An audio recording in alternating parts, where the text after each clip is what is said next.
Martel. Now, before I hand the mic over, I wanted to give you all a little background information about these two incredibly talented speakers. David Perry teaches candidates how to make business decisions that will shape their careers, and he teaches companies how to hire the right executives and keep them.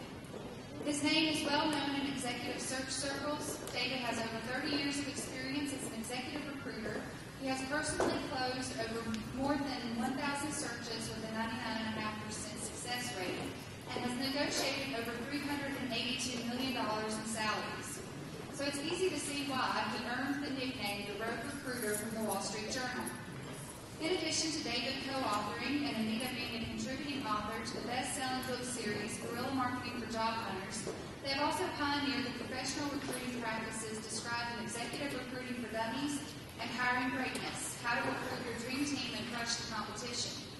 David has also ran numerous executive-level international boot camps for job hunters. David has a bachelor's from McGill in Economics and Industrial Relations. He is active in many numerous local and national groups. He chaired the Canadian Technology Human Resources Board.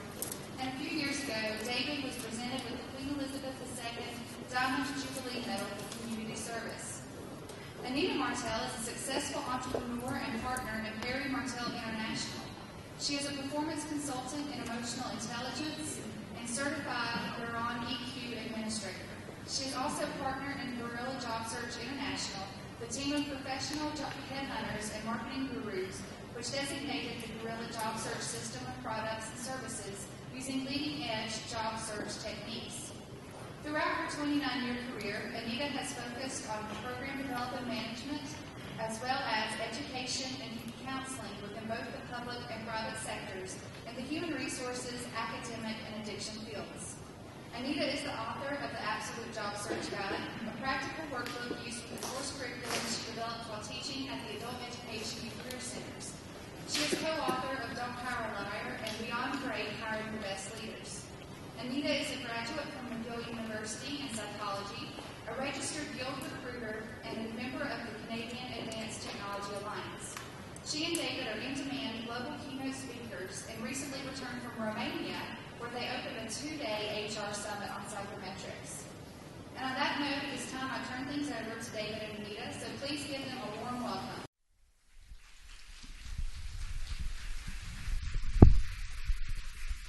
Thank you very much, Crystal. It's nice to be here in Hillsville, especially in Virginia, Hillsville, Virginia. I grew up not too far away from here, about 4 states. I grew up in Colorado Springs, Colorado, in the late 60s. This afternoon, we're going to give you some tips, some tricks, some tactics to help you land the job that you want. Not just any job, but a job you want, and to take control of your job search. Now, you may be wondering why there's a bike on the slide. And I put it there on purpose. I have to tell you that some of you may get a little bit uncomfortable with some of the stuff we're going to suggest you do today. So I just want you to remember. Show of hands, how many people remember learning to ride a bike? Oh, yes, and they participate too. Yes. So do you remember when your mother or your father, they put you on the bike and it's like, you're like 2 feet tall and the bike is 4 feet tall and they run alongside you and, you're scared, spitless. And then they let you go and you sort of go and you go and you go and then you realize that they left you and you turn around and you fall over. Anybody remember that? That's what happened to me. And what I did afterwards is I got up and I did it again. This is the same sort of thing. Learning to look for a job is sort of like riding a bike. You're not going to get hurt, and once it becomes a habit, you'll be able to do what we're talking about again and again and again if you want to or you need to. So we just want you to realize today that we are not going to be teaching you any magic tricks. There's no magic in this. There's no secret formula technique. What we're going to be showing you are just different ways to look at job search and a different way to go about it. Like David said, it might feel a little uncomfortable at times, but if you want to be comfortable, you're going to be doing what every other person who is looking for a job does. Okay, so that's what we're taught the whole time growing up, the whole time we're in school. This is how you do it. we flipped the coin. And the reason why we're able to flip that coin is because we have worked both sides of the field. We have worked with the companies, with the executives, with the hiring managers, so we know exactly what they're looking for and what's important to them. And we've also worked with numerous people looking for jobs. So this is what we're offering you today. That's your commercial. Yes. Okay. So here we're going to ask that everybody please turn off your cell phones or put them on vibrate. If you have to take a call or you have to do something with your phone, please go outside the door so that it doesn't interrupt everybody. Anybody gets a job interview while we're here, just raise your hand and let us know, but you have permission to go. Second, where I ask if everybody has the handout. So that handout, the title of it is the Absolute Job Search Guide. And the back pages of that is just a list of things that you could do during your job search. It's a long list. There's a lot of things that you can do, but the more things you do, the higher your chances are to find something quicker. At the end of our presentation, we're going to give you resources. That's a book that it's a workbook. It's a literal workbook that you can order online or download online if you'd like, and it'll take you through every single step you need in a job search, amongst other things that we're going to offer you at the end. So I put this screen up because it's my vain attempt to convince you that investing the next hour and a half, almost 2 hours, listening to me is well worth it. I'm not going to go through it. The only piece that's missing there that is actually relevant is, as recruiters, we have a 99.54% success rate. We've always completed every single search as a recruiter, but more importantly, the retention rate of the people that we have placed. I have placed now 1,099. I've made 5 errors, fixed them all. So this is important. We actually know what employers want, and we're going to show you how to step up and present yourself so it makes it easier for you to let them hire you. And there we go. So, same old thinking, same old results. In America right now, it takes anywhere from 32 to 40 weeks to find a job. How many people have 8 months of salary in their bank account right now? Show of hands. Okay, so how many people would like to not spend the next 40 weeks looking for a job? Show of hands. That's good. How many people would like to find one in, 5 to 6 weeks or less? Show of hands. All right. That's what we're going to do today. That's what we're talking about. The average job searcher looks for advertised jobs. They apply with a traditional resume, and then they wait for the phone to ring. And if you've ever done that, and almost everybody in this room probably has, you know it can be really, really, really painful to sit and wait for that phone to ring. We're going to show you how to make the phone ring, and all you really sort of have to do is pick up the phone and say, oh, okay, well, let's talk. That's what Guerrilla Job Search is all about.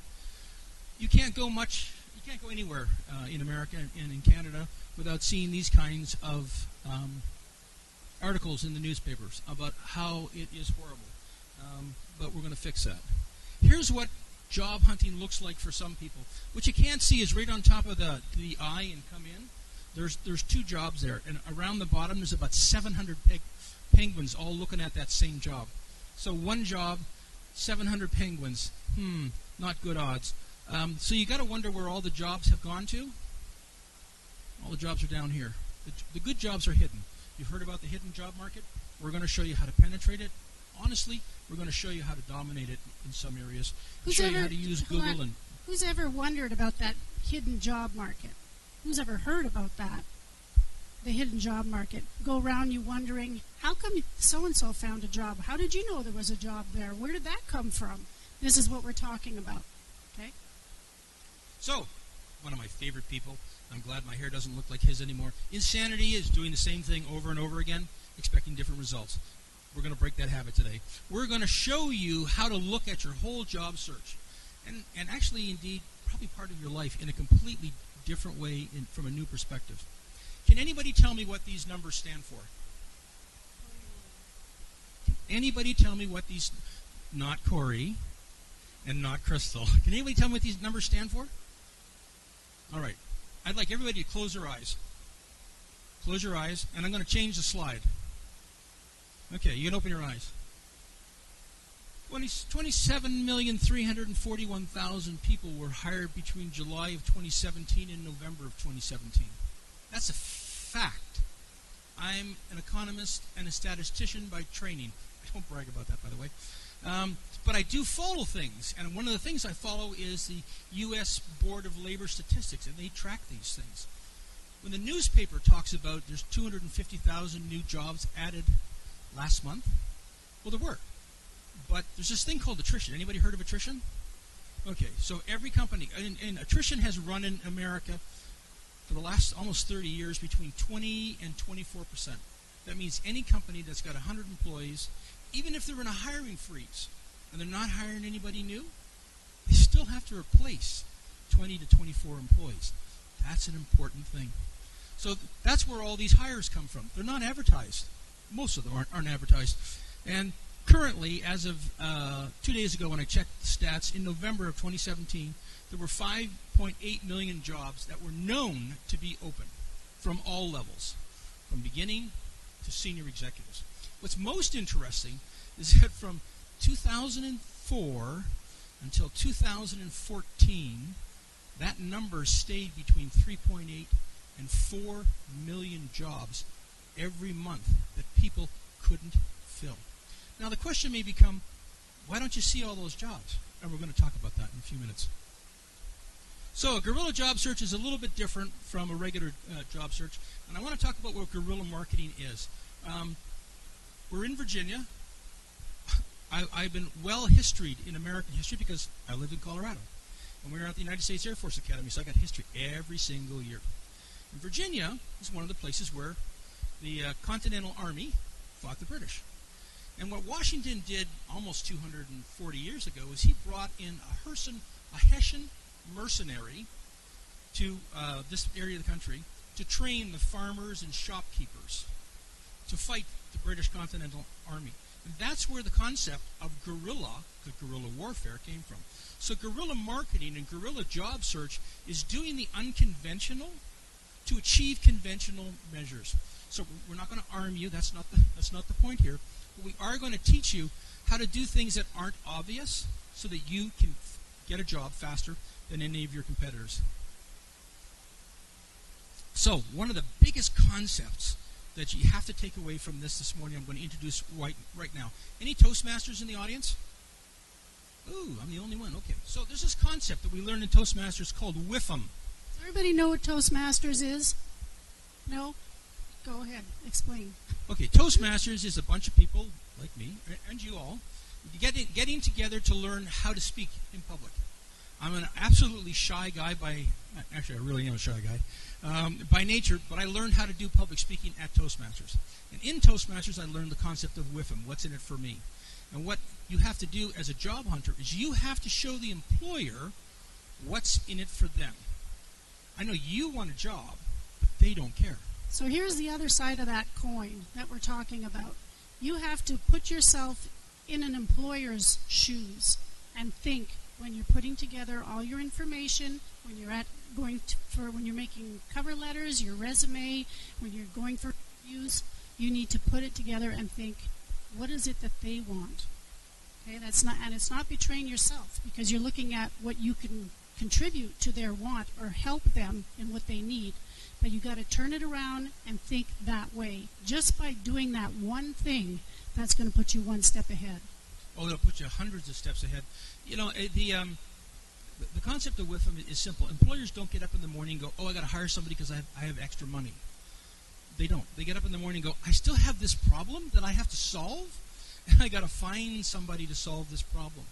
And employers are only really interested in three things when they first meet you. They don't care about you as a person because they don't know you yet. And they don't care to know what you know because they don't know you yet. So they care about three things. Can you make me money? Can you save me money? Can you increase my efficiency? That's it. If you can focus, and we'll show you how to do that, if you can focus in on answering those questions for an employer, you can get in and talk to anybody about almost anything with relative ease. And one of the things I want you to take away is you're saying, well, how do I find out about these things? We're going to show you how to network with the newly departed. Nothing to do with dead people. remember that concept, networking with the newly departed. All right, so big question this morning or this afternoon. Are you actually willing to pay the price for success? Because there's actually 5 action steps. And they are this. You know what to do. You have the desire to do it. You're willing to do it. You're able to do it. And you actually get out and do it. And the first 4 are easy. The 5th one is where most people trip up. And a good example of that is I went to see one of my best friends a couple of years ago. I walked into his house in August. He had a broken window on the back door. And I said, "You going to fix the window?" He said, "Yeah, eventually." I walked into his apartment, I guess mid-December, and I said, "Oh, you fixed the window?" He said, "Yeah, I fixed it yesterday."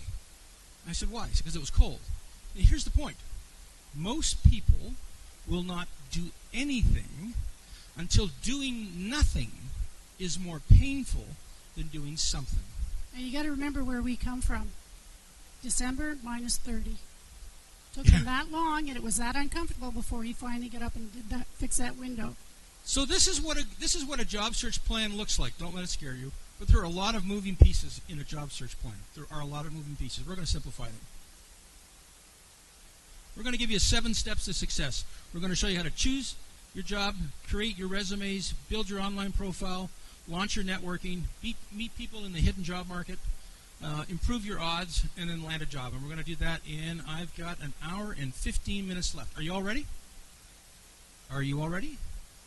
There we go. Okay. Oh, boy, participation. All right, choosing. To choose your job, the career clarity.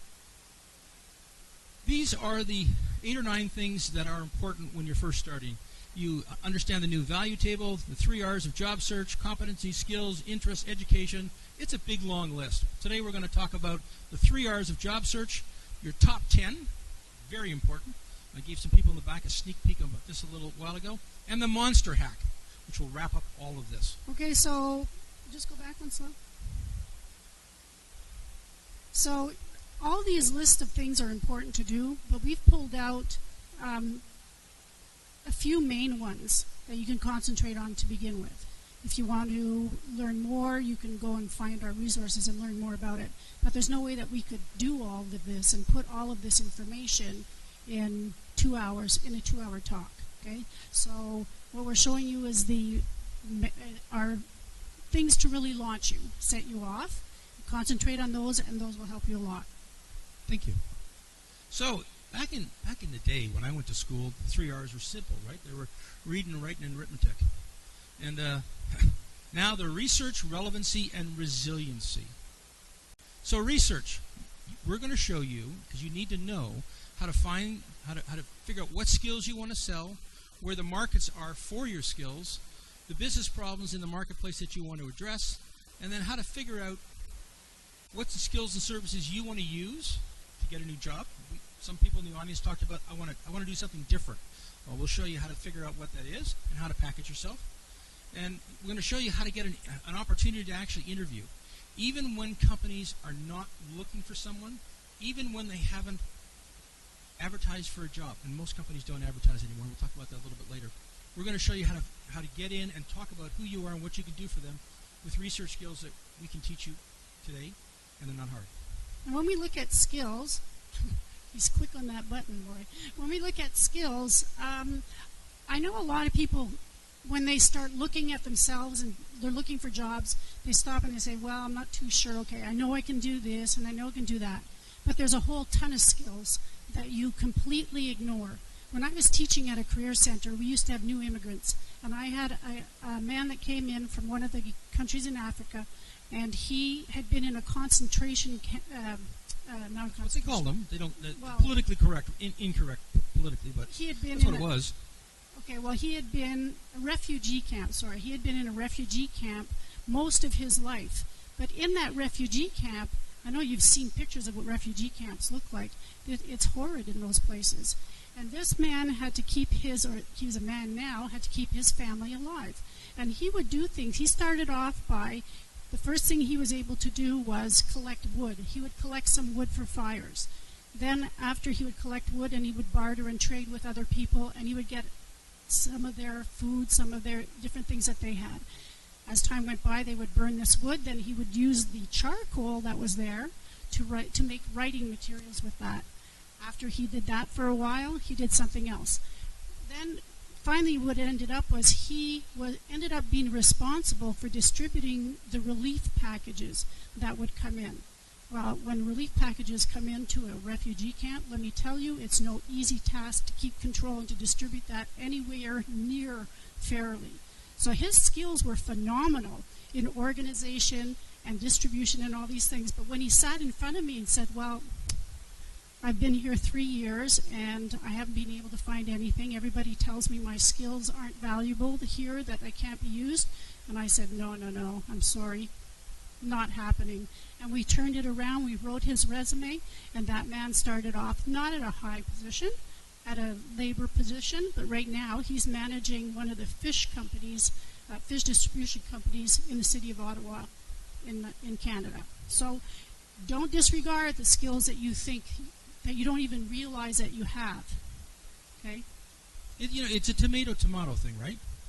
It's a tomato-tomato thing. You may not even know that you have skills that you can package and sell because you take them absolutely for granted. And we're going to talk about job search buddies a little bit later on. But it's the packaging of what you have and the way you take it to the marketplace that determines how valuable you are and how quickly you can move into something that you like. So relevancy, this is all about relevancy. When you're doing the research, you have to make sure that the skills you're selling and who you're selling them to keeps you relevant, that you're relevant for them. It's a what's in it for me. Remember the employer. So what's going to be relevant to that employer and that position or that job? This is the epitome of resiliency. When you start looking for a job, it gets tough out there. We see this every day. As recruiters, Anita and I have been in business now for 30 years. I can't tell you how many recessions we've seen, but it's got to be at least, honestly, a dozen. And when you go into a recession, what they do with recruiters is they go around town and they gather you all up in a truck and they take you over to the edge of the tallest cliff and they shuffle you off the side so you fall off the cliff. And then they take kerosene and they pour it off the cliff over top of you and they throw a match. And the two of us have just been clinging to the cliff because it gets that tough. It's lonely when you're looking for a job. It's not as lonely as when you're a recruiter in a recession. So you have to have a plan. That's the whole point about that. You have to have a plan. You need to have goals. And when you plan stuff and you work through it and you do it every single day, you will get the results that you want. Let me just mention something on planning. If you have to go, I'm not going to be sexist about this, but I'm figuring it's mostly the women. She's going to be. It's mostly the women here that are going out shopping, getting the groceries. If you walk in that store with not a plan in mind, you're not going to come out, or you're going to come out with a ton of things or nothing at all that even makes sense. So everything you do in your life, pretty much, you plan one way or another. You plan what time you're going to get up. You plan what you're going to do for your day. You plan what you're going to do in that week. You plan who you're going to go see, who you're going to talk to. There's always a plan going on in your brain. Otherwise, you won't move. You will not physically move. Your body won't do anything. Looking for a job is exactly the same thing. You need to have a plan. Only people who are looking for jobs usually say, yeah, I'm going to look in the paper and I'm going to see what's online. If I see something that interests me, I'm going to apply. That's not a plan. Not a plan that's going to get you very far, very fast. So what we're talking about here in our job search is details. Putting down a detailed plan. Oftentimes, if you're not sure of what you're doing, start at the end and work your way back. That's a known tactic to be able to plan things carefully and to be able to reach the goals that you want. You start at the end product, and then you say, okay, from there, now what do I do? Then how do I have to get there?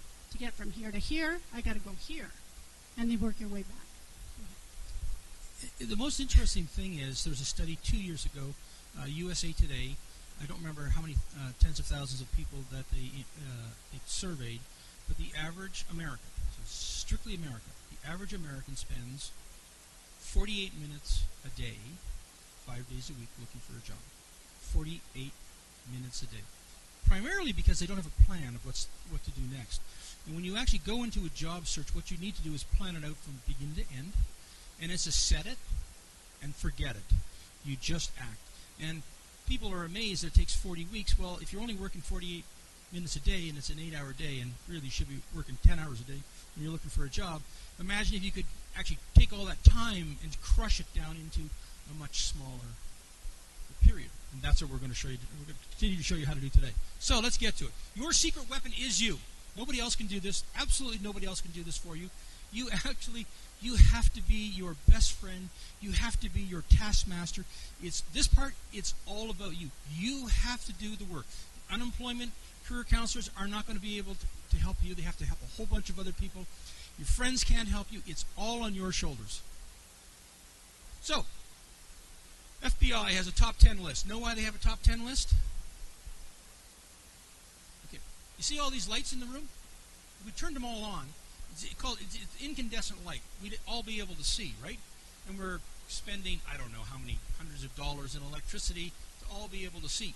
If you actually take all the lights and you condense them into a magnifying glass and put them in one little spot, right now it allows us to see. If you concentrated them, you've got a magnifying glass, you can start a fire. That's why the FBI has a top 10 list. They work on the top 10 really worst guys, gals in the world, and when they put one of them away, they put another one on. Because you can only concentrate on 10 things at a time. We want you to put together a top 10 list of employers that you really want to work for, and now we're going to show you how to do it. So everybody that's starting to fall asleep, you got to come back up to wake here. They have a list for a reason. That's the reason. Now you're asking, well, how do we do that? Here's how we're going to do that. 2 job boards, famous job boards, Monster and Indeed. And we've been teaching the Monster hack for the better part of a decade. Has everybody gone on a job board online? Show of hands, who's been on a job board? Okay, wait, I want to back this up.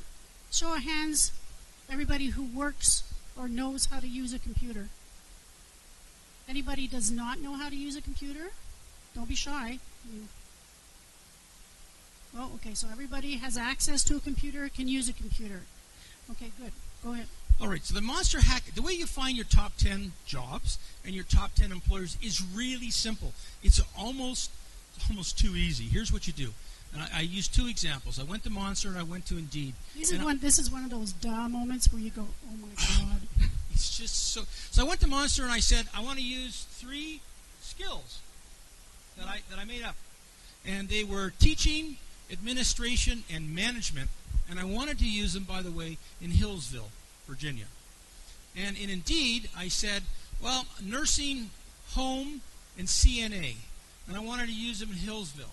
Why did I do that? Because when I type in the location, when I type in the skills or the competencies I want to use, the job board goes out, matches it all up, and brings them back and gives you a list. Pretty easy. Let's be a little bit more strategic. When I did it with Monster for teaching, administration, and manager, I found 491 jobs. 491 jobs within a 30 advertised jobs within a 30-mile radius of here. And all I'm looking for is I wasn't really looking for what the jobs were. I just wanted the titles. I wanted to know what the titles were that used the terms teaching, administration, and manager. So why are we doing this? Why are we doing this? Because when you go out looking for a job, you're going to look for what you're doing now, or very close to it. And you're going to think, okay, well, if that's what you're looking for, this is the titles or the job titles I should be looking for. What we're trying to show you now with this, using these job boards, is look at the skills you have. And these are titles right now that he's using. So teaching, administration, and manager could be one. These are all different parts of your job. And these parts of your job will show all different titles of jobs that you never even would have thought of looking at. Thank you. I did the same thing with Indeed. Again, Hillsville, nursing, home, and CNA. And what's really interesting is this time I did it, I did it for Indeed for teaching, managing, accounting. Didn't get the same results. I got 1,467, but this time I went out 50 miles. Okay, the part that's circled there. And here's what's really interesting. I'm starting to get interesting names. Teach, manage, accounting, cost accountant, staff accountant, senior payroll assistant, experienced tax professional, church bookkeeper. I never would have thought of that. And on the left-hand side there, I can actually use that column to dig a little bit deeper. Which ones? There are 1,224 that pay at least $25,000. There are 256 that pay at least $70,000. There's 222 of them that are part-time. There's 1,351 that are full-time, and 107 that are temporary. And someone was talking about retiring, taking their retirement benefits and still doing something part-time. Well, that's how you use their technology to dig even deeper. And up here, can you do the keywords there, Anita? Yeah, so here we have clean administration and therapy. Now these are skills, not job titles. So here are skills that you may have and how you can combine them in different ways. And you don't just pick 3 skills. Make yourself a list. But try and make that list of the skills you have, that the things you like to do the best. Like you don't want to be doing, I don't know, if you don't like to do administration, then don't include it in there because you don't end up with a job that has administration in it. So.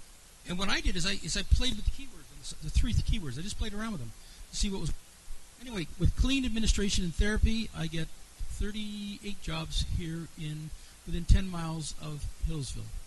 So all that is fun and dandy, but here's why I did it.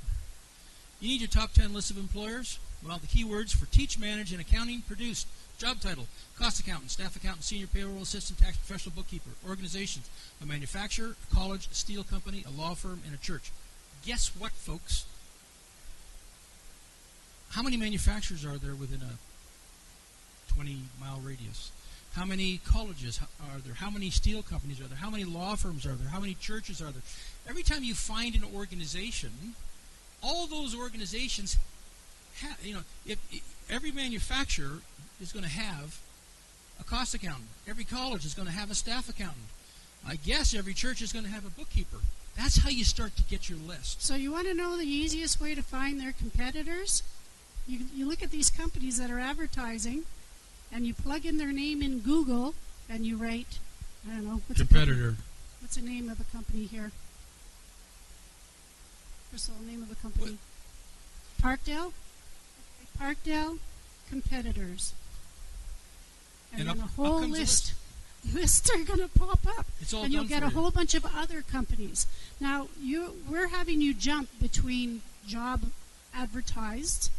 boards that are advertising, and then to other companies that may not be advertising, but they use the same it's the same type of company, and these are the type of companies also that you can approach, even if they don't have advertising.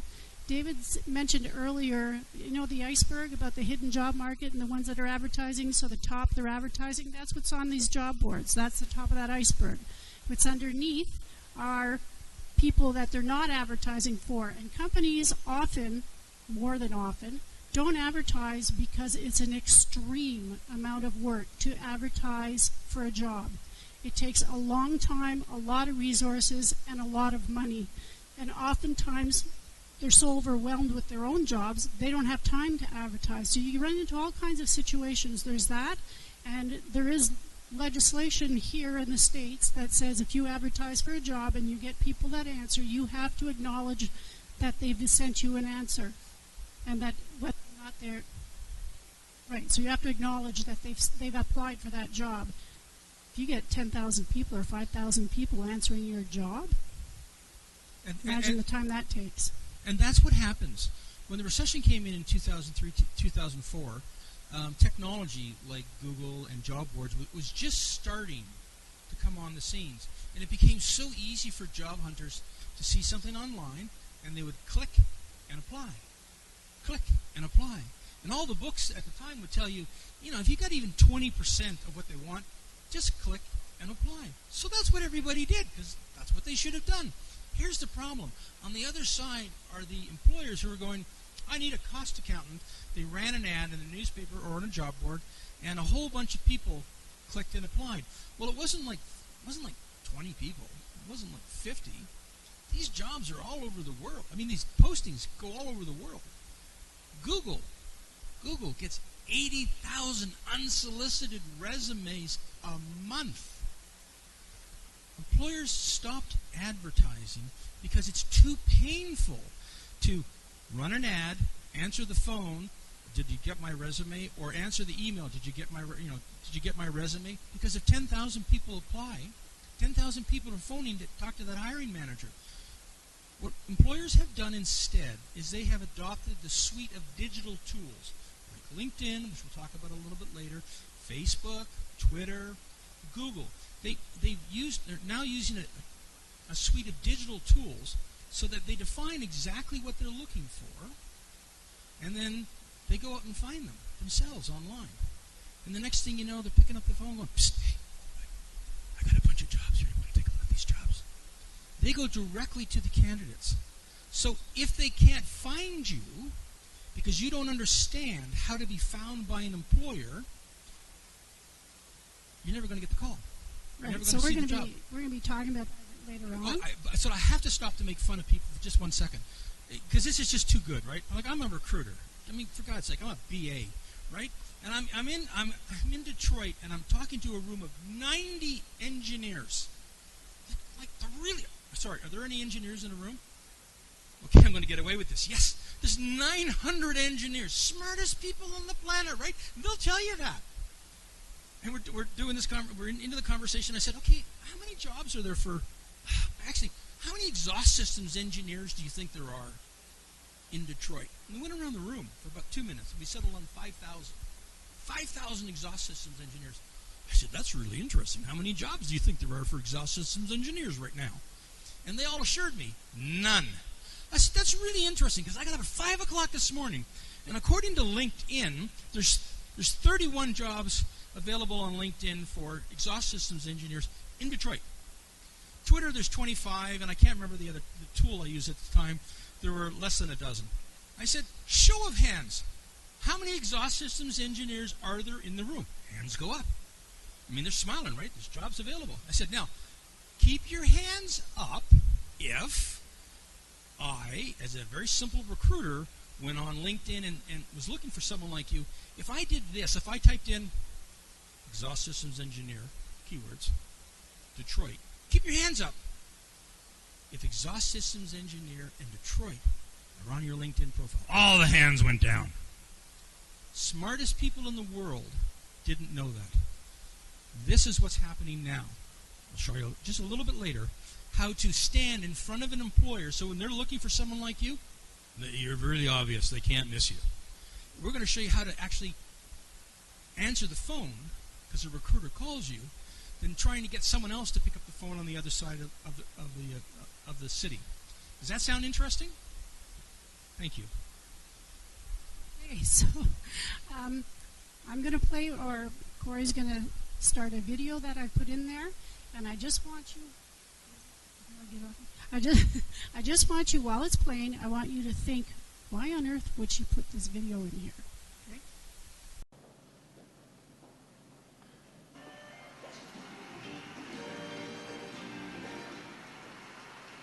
Good evening, ladies and gentlemen. I'm Jordan. I'm Lee. And I'm We are the Axis of Awesome. And I'm Benny. Yeah, we've been a comedy rock band for close to 40 years now, and all that time we've never had a hit. Yeah, but you guys know why. Why? Because we never wrote a 4-chord song. What's that? What's a 4-chord song, Benny? Well, if you want all the greatest hits from the past 40 years, just use 4 chords. Same 4 chords for every song. It's dead simple to write a pop hit. Just 4? Yeah, these 4. Here. 1, 2, 3, 4 chords. So let me get this straight, Chicken Little. What you're trying to say is you can take those 4 chords, repeat them, and pump out every pop song ever. Is that what you're saying? Yeah. Fuck off. Yeah, fuck off, Chicken Little. Just listen. Do you recognise this? Yeah, that is Don't Stop Believing by Journey. Great song. Very There's original a few more that song. fit. Check it out. My life is brilliant, my love is pure. I saw an angel, of that I'm sure. Well, that's just 2 songs that are similar. That's Forever young, I wanna be forever young. I won't hesitate no more, it cannot wait. I'm yours, this is the way you left me. I'm not pretending, no worry, no happy ending. 'Cause you were amazing, you were amazing.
Jolly swagman can't take on me.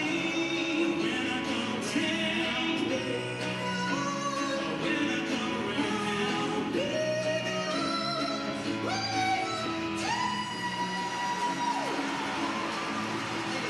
say it tonight. Take a lot to drink and wait for you. Take 700 men or more, but I'm gonna report. Oh no, she's playing with me. Well, that's okay, 'cause I got no self-esteem. I'm $1,000 and I just got it.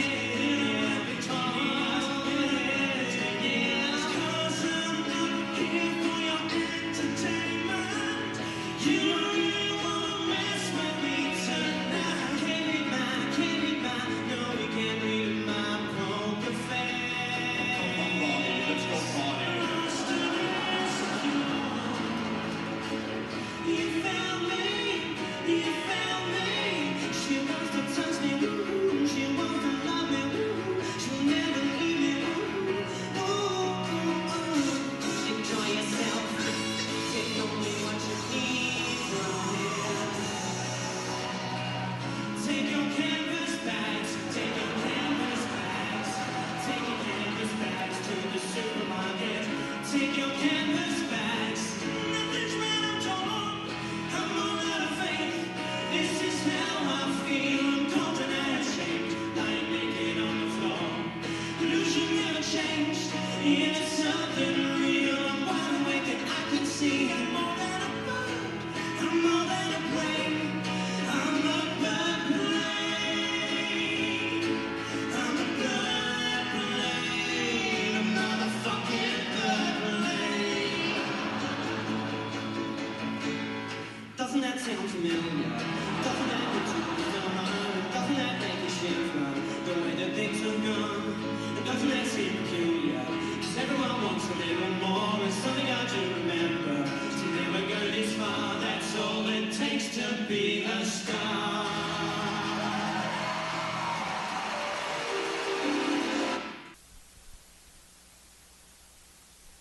So, any guesses? Why did we play that song? Come on. Nobody has a clue? Yep.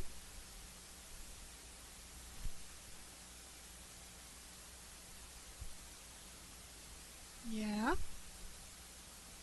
Okay. Anybody else? What's the significance of the 4 chords and what we're talking about today?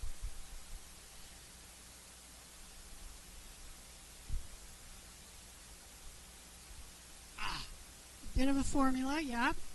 Okay, so you're getting close. So this is leading us into resumes. And why did I put that up there? How many times have you been told that you have to write a different resume for each job? Yeah? Show of hands. And how does that feel inside? Isn't that the most gut-wrenching feeling you have when you have to think, oh my God, it was so hard to write this first resume. I got to write a new one for every single job. I'm not doing that. My resume is fine. Career counselor said my resume is good. Everybody else seems to be sending in one resume. I'm good with that. I'm going to go with that. You keep sending your resume in. No answers. Okay, so the reason why we put this video on here is to show you that a resume is 4 chords, maybe a few more. Same thing. Same information on every resume. Just twisted and turned and put up and set up in different ways. When you have to rearrange your resume, that's all it is. You're not reinventing the wheel here. It's all the same stuff, just being organized in different ways and tailored to that job so that the employer has that clear picture of what's in it for him. Okay? So culture shock. Everybody knows what a resume looks like, right? Yeah. Black text, white paper. We know what they are. We know what they look like when they come in. It's part of the problem. So we're going to talk about creating your Guerrilla resume and your Guerrilla cover letter. This is what a resume typically looks like. Okay, Black not text. the picture. Black text. No. But that's what, it makes you feel sad. That's an ordinary resume. very ordinary. I used to do this. No, I can't do that joke There's a because I'm reason. going to get in trouble. Okay. So when an employer gets this resume, and now they've got 15 or 20 or 30 of these, how far do you think they get reading those resumes? How far do you think? Well, they don't get very far at all, Anita, and here's why. This is John Walton. John is a guy that, years ago, we lived in a town that let 8,000 people go in one day. They put them all in a couple of gyms, and they said, hey, it's been a slice, but we're not in that business anymore, so you're gone. And they all got outplacement advice from the same 3 or 4 companies, and then what the 3 or 4 companies did was they put them all in another gym and said, here's a list of the top 10 recruiters in the city, go and talk to them. And for that, they got several $1 million. That's not my point. What my point is, John Walton was one of them. And I was away at the time, but John called me every week, every day, for like 6 weeks. I left a voicemail message. He'd bought Guerrilla Marketing for Job, which was the first one I wrote. So he knew he had to be persistent. So he's calling me, and it's a Monday morning, it's 5:30, and the phone rings, I'm at the office, and it's instinct. I picked it up. Hello? Oh, Dave, it's John Walton. Hi, John. What can I do for you? Well, I've been calling you. I know, John, every day for the last, I don't know how long. What do you want? He said, I'm the type of candidate that you want to represent. You can help me get a job really easy. You'll make a lot of money. And I said, okay, John, what makes you think that? He said, well, I won the Martel President's Award 3 times. I said, whoa, stop. Just a second. So I pulled up his resume. I got a computer. Pulled up his resume. I said, okay, John, I'm reading this, and I said, I don't see that anywhere. And he goes, go to page 4, second paragraph from the bottom, and there it is. I said, well, you're right. I said, okay, John, listen, this is what I'm going to do. I'm going to redo your resume. I said, and don't tell anybody that I've done this. I have no friends. I don't want to talk to anybody. I'm going to do it for you just so you'll leave me alone, but you're doing this wrong. So I rewrote his resume. That's what it looked like. Without the picture. No, Katie wasn't on the red. Don't be silly. And I actually had to make up those awards because they didn't actually exist. I had to physically make them up. But what I did was, in one page, I took 4 pages of, how many people remember Charlie Brown? When the teacher was talking at the front of the classroom, all you heard was, wah, wah, wah, wah, wah. That's what everybody sees when they get one of these. Wah, wah, wah, wah, wah. It's boring. It's dull. It's like having a black and white TV all over again. How many people have black and white TVs? Show of hands. None of you. Why? Because it's one of you. There's a lady here. We have to talk. All right. Good for you. Pat, good. I'm glad you came into the 21st century. Anyway, this gets people's attention. Here's what it's made of. And you can do one of these. You must do one of these. You can still have a boring one if you want to bring to introduce to anyone that really wants to see it, like there might be an HR. And I won't do it again. But you need a one-page resume. And what a one-page resume has that's distinctive is it's in color. It's one page. It has your career objective on it. And the career objective has something to do with them. For John, it was to increase shareholder value by developing and delivering high-quality products. He learned that it's not all about me. He didn't write, his objective was I. We'll talk about that in a second. And then we went down to the profile, but what he has here is right here, is he has examples of accomplishments. And everybody here has accomplishments. What do people want to know? What do employers want to know about? How much money can you make me? How much money can you save me? How much can you increase my efficiency? That's it. So you're going to boil your accomplishments down, and I've never met anyone who's ever not been able to do this, ever. You can try tricking me later if you want to, if you need help. Everybody can boil their accomplishments down to something that represents value for an employer, and that goes up front. And the reason that goes up front is because that's what the employer is interested in. Can you make me money? Can you save me money? Can you increase my efficiency? Okay, so when we talk about executives, that's easy to figure out. Numbers, they deal in this, they do that stuff all the time. When we're talking about somebody, let's say, in the care industry, like you guys are in, the care industry, it's a little bit harder to wrap your head around, well, how am I ever going to show my accomplishments? It depends how you put it out. So you may have, during one of your, while you were working, you developed a system. Maybe you didn't call it a system, but you did develop a system. If I do this first, and then I bring this to the patient in this sequence, and then I bring it over to have it evaluate. I'm not exactly sure how you guys do your thing, so if you bring it over to somebody else, it gets evaluated, it comes back. When we do it this way, we save ourselves 2 hours in time every single day. If we do a bed check this way, this step, that step, then there only needs to be 3 of us to do it instead of 4. Well, now start figuring out money in there. You're saving your employer, one whole person's salary for an entire day, for an entire week, for an entire month, for an entire year.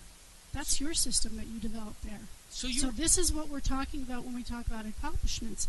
Every one of you during their jobs has figured out how to do their jobs well.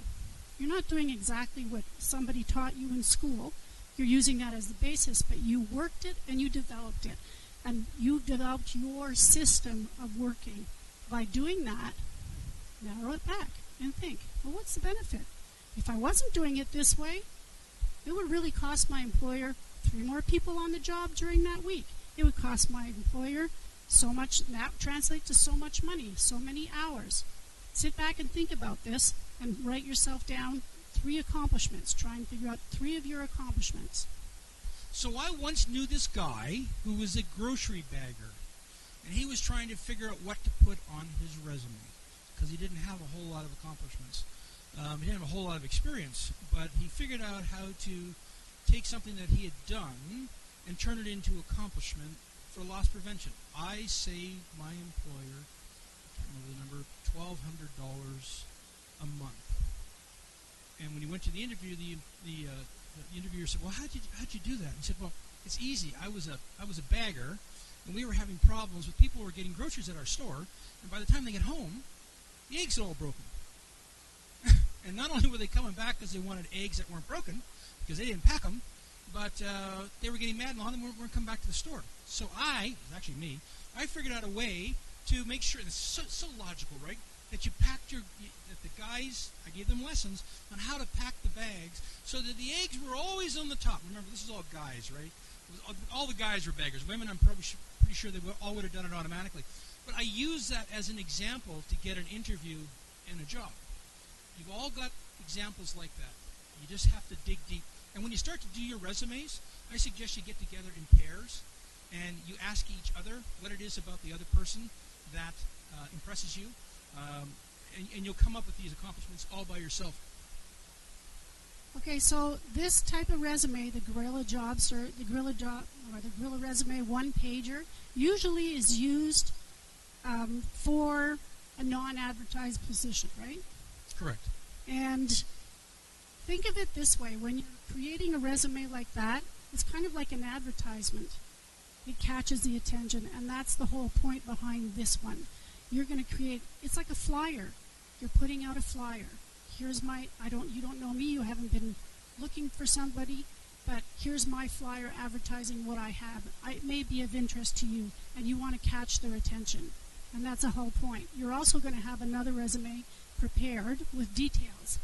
The whole idea behind this is if somebody gets this, they're interested, their attention was caught somewhere in that resume, in that advertisement of yourself, they're going to pick up the phone and they're going to give you a call.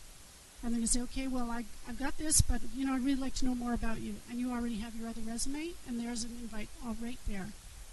And see, it's perfectly legal to use an employer's logo because you're not benefiting from it financially. Okay, let's just make something really clear there. Using the employers, if you find that on the internet, okay, on an image on the internet, you don't go take off the letterhead logo off of the place where you're working at the moment without their permission. You have to find something that's on the web, that's accessible, that's already public. Okay, so do you remember John a couple minutes ago? So I sent this to John, and John calls me and says, "What's this?" I said, "It's your resume." He says, "I can't use this." I said, "John, give me a break. How's what you're doing now working?" "Well, it's not." I said, "Fine. So here's what you're going to do, John. You're going to pick 10 companies and 10 recruiters where you've sent your resume and you've got nothing back from it. Not even a phone call. Said you're going to send them that in color in the mail. And then he called me back. So he reluctantly said yes. And then I didn't hear from him like 10 or 15 days, and I finally called him and I said, John, it's David. How's it going? He said, oh, man, I'm so busy. I said, what are you talking about? I said, I sent it. He said, I faxed my resume. I faxed my resume out like you said. I said, no, John, I told you to print it in color and mail it. Well, anyway, I faxed it, and everybody's called back. He had 7 interviews the first week and 5 offers in a town where he moved and knew no one. Why did it work? It worked because when you get a piece of paper like this, it doesn't look like a resume. People look at it, and the first question in their mind is, what's this? And as soon as they go, what's this? They're already hooked. They're already engaged. And there's only 2 responses to sending one of these resumes. Response number 1. Hi, John. My name's David Perry, and I think you sent me your resume. Can we talk about something? That's response number 1. You'll get that response. Response number 2 is, can you send me a resume? And you go, sure. What do you give? They'll say, can you send me a real resume? And you go, sure. What are you looking for? And they'll tell you. And that's all that you write on that resume that you send into them. And before you hang up, you say, great, I'll bring it by tomorrow. Why don't we have coffee in the morning and discuss it? This is what happens with these resumes. It gets people's attention. It gets you in the door. It'll get you in the door where there aren't even any opportunities being advertised. I'm going to show you this in a second. I've been doing this for, a long, long time. Why does it work? Mission objectives, 2 lines at most, 3 to 5 accomplishments in bullets. Every accomplishment is kept to 1 line. Not 1 line and 1 word, and below that line, 1 line. Make it short. Go back and experience for 15 years, no longer. Education and degrees go at the bottom. Additional information if you want to. But what's important are the graphics on the left-hand side, because that gets people's attention. What's even more important are quotes. We'll talk about that in a couple of minutes. But a lot of resumes I've sent out over the years, they've only ever worked one place. Kind of boring, right? So what do? You put in their Toastmasters logo? Do you put in their school mascot logo?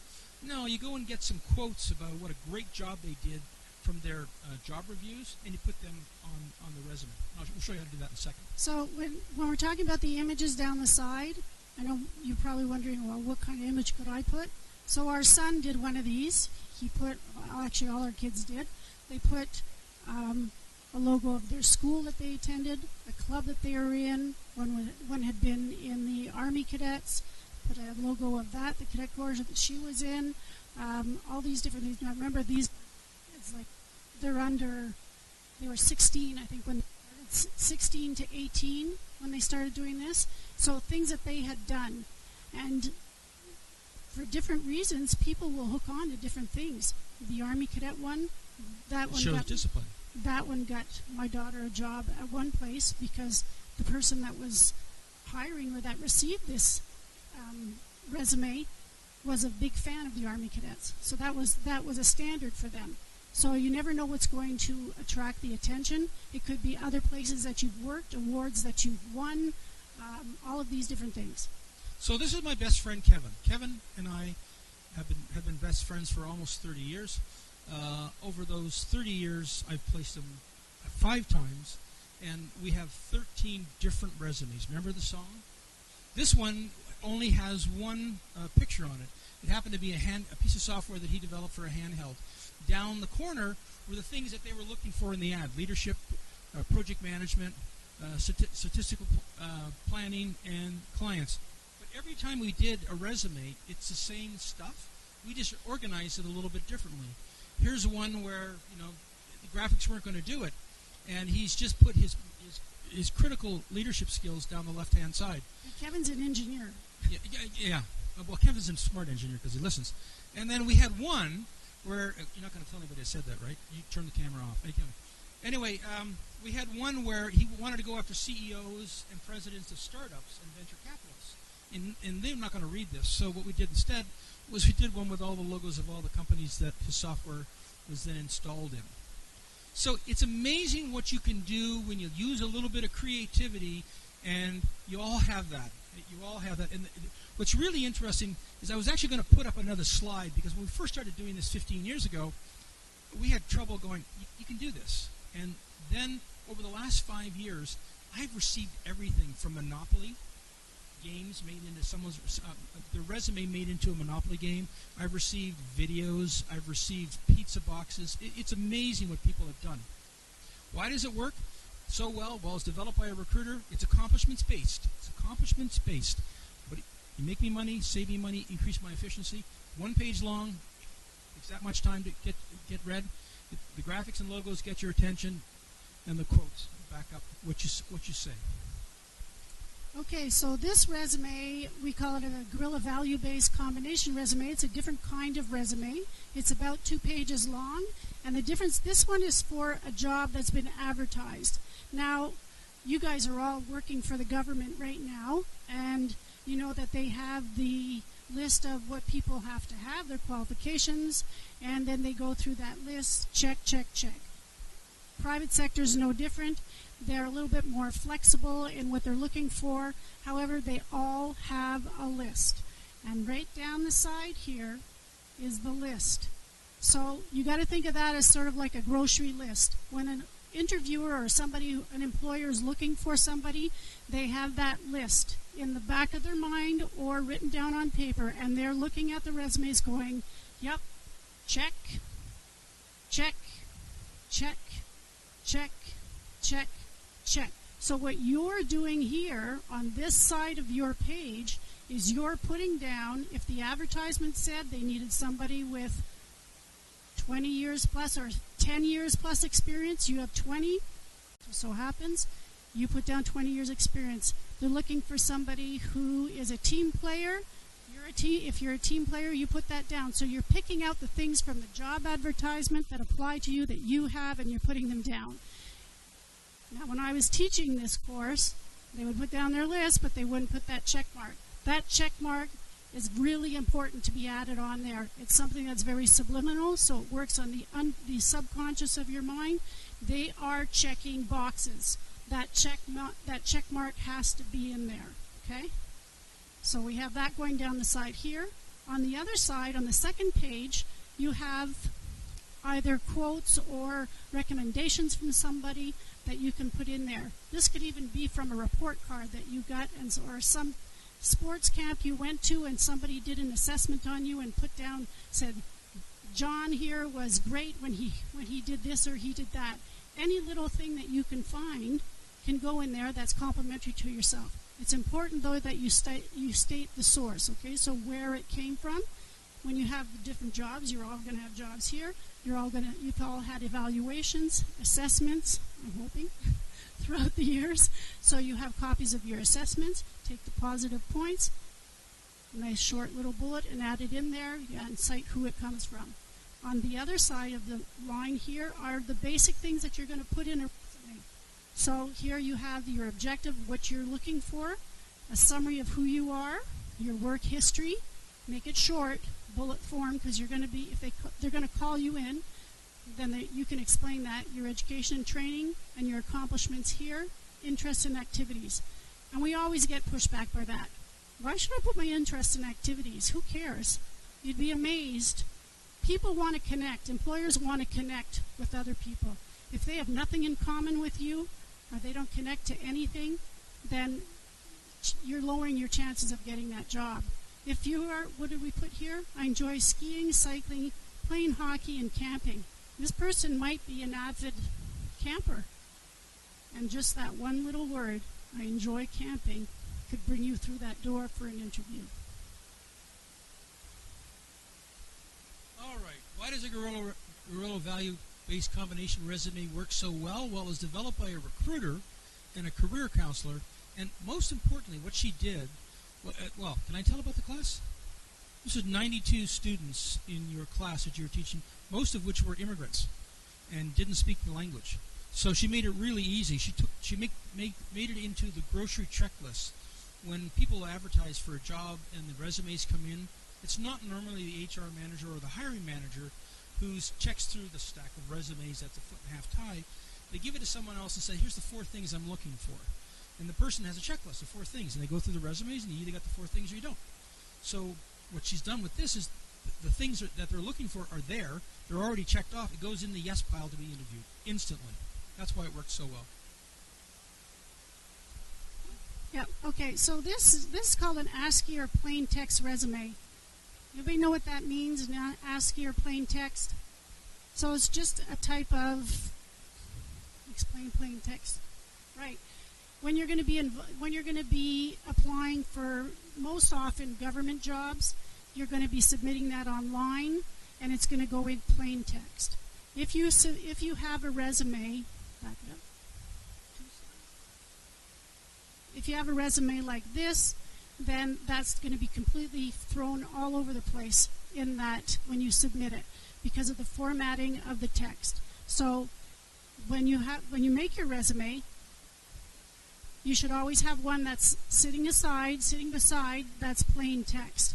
And what you've done with this is you've taken off all the formatting. The only thing here was I left this here. This is what happens. This was in the header of the document in Word, and you would have to move that down over here. And this way, when they get the resume and it's fed through their system on a computer, it makes sense. Otherwise, the words will be all scrambled. Okay? Okay, we're going to talk about who likes to write cover letters. Huh, not one hand, okay. Not one person. Who thinks cover letters are important? You know they're important, but you don't like to write them. I don't blame you, because they're really a pain. So here's the important things to remember about writing a cover letter, and you do need one, because if you don't have one, it will be held against you. Believe me. Especially if it's a job that's been advertised, you absolutely need a cover letter. And if you're going to send in something anonymously for a job that you want to, if you're going to do a guerrilla cover letter where you send it in, there isn't even a job available, you absolutely, positively need one. So here are the keys to a cover letter. Start with a name. And if you don't know who to talk to, call. Call reception and say, can you tell me who is responsible for this department? And they'll tell you. And if they give you a hard time, because sometimes that's what receptionists do, they think it's a recruiter, and they give you a hard time, call at lunchtime. Because the temp or the person that's taking over for an hour at lunch, they don't want to talk to anybody. I mean, they've been punished, right? They're there for an hour once a month to do overage, so they just want you off the phone. So you ask them, they'll tell you. And worst case scenario, you can't find anybody to actually tell you who the name of this person is, and I'm going to tell them a secret, but you can't tell anybody outside this room. Call accounts payable. Why? Because accounts payable is used to getting yelled at. So when you call in the reception and you're trying to find the director of engineering or the manager of HR's name and they won't tell you, you phone and you say, oh, accounts payable. The receptionist will put you to accounts payable right away because they already know you're mad because you haven't been paid, right? So when they pick up the phone on accounts payable, they're already getting ready to get yelled at. And you go, accounts payable? Oh, my God. No, sorry, I'm in the wrong place. No, don't hang up on me. I'm in the wrong place. Could you just tell me, please, who the director of engineering is, or who the HR manager is? No, don't forward me there. Don't need to talk to them. I just need their name, and I really don't want to be bounced all around the company for another 5 minutes. They'll tell you. A, because you didn't yell at them, and B, because they want you off the phone. So, when in doubt, you can't get anywhere getting the name of someone you want to send a letter to, call accounts payable. But you do need a name. And when you're going to be sending resumes, I'm sure people will be applying to government. In all the government jobs, there's usually somebody listed at the bottom who to send that resume to. It's really important, especially in government. I know in our government, that when you're writing your cover letter, everything in that job, the headings of every single one of those, the qualifications or the assets they're looking for, be listed in your job, in your cover letter. Okay? The reason for that is oftentimes they will have a machine or a computer that's reading these, and you will get either filed in or filed out. If they don't have all of those keywords in there, you're going to be thrown out of the pile right away and you'll be rejected. So you have the person's name, you address it to the person, and then you have the headings for each one of the qualifications that we're looking for verbatim. What it says in the ad, you copy, and then you write your letter underneath. I know government applications for us are very different from private sector, from the public sector, I mean. Private sector, sorry. Government applications, in that they're very, very long. They limit you in the number of words that you can have, but they're very long. So you got to be brought into that group where you are factored in, you have to have the exact wordings that are on the job listing. And when you write a cover letter, you have to put in what's it say? A PS. Got to put in a PS. How many people get junk mail at home? Y'all still get mail, right, at home? We do. And what's the first thing you do when you open the junk mail? Well, if you open it, and don't throw it out, you open it, you see what's your name, and what's the PS. PSs are always read, so you have to put in a PS. We're going to show you how to do that in a couple minutes. I know I keep teasing you to get you to pay attention. We're going to show you how to do that, but you have to have a PS, always, without exception. So what's important in a cover letter? What's important in a cover letter is focusing on the employer, and it's a very easy way to do that. You change a little bit of the way you write. Instead of writing I and my, change all the I's to you. If you just go to your cover letter and change all the I's, instead of saying I'm applying for a job where my 10 years of experience will be rewarded with blah, blah, blah, blah, blah, because nobody cares, you say you will benefit from my 10 years of experience. So, with them. What's in it for them? They're going to benefit from your 10 years of experience. Wait a sec. And then there's another type of cover letter that we're going to show you that is very effective. This would be in the private sector, and we'll show you how to put it together. Your requirements and my qualifications model. It's a whole other model of a letter. Okay. So this is an example of a guerrilla cover letter of someone who's actually applying for a sales rep's job. And so they started off by saying, I'm applying, so that's okay. I'm applying, yada, yada. And they say, you'll benefit from my proven skills in sales marketing. My supervisor regularly gives me the toughest sales challenges because you'll benefit from this. And at the end, P.S., they say, if you do not have a current need, please pass my resume on to someone who wants to turn a $400,000 loss into an $800,000 profit in 2 years. This is one of your accomplishments that we were talking about before, something that you've done that made the system better. So you're stealing all my thunder. What? You're cheating. You're stealing my thunder. That's my line. So the way you get your PSs is really easy. When you put your accomplishments together, your 3 to 5 accomplishments, you pick one of those and it becomes your PS. Ask me how I saved. Ask me how I did this as a PS, because it always gets read. Okay, now, so this letter is... This woman invented this letter. This is so powerful.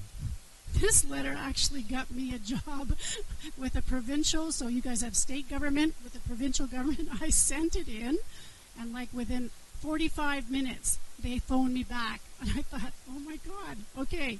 So here, this was an advertised position that I just found online.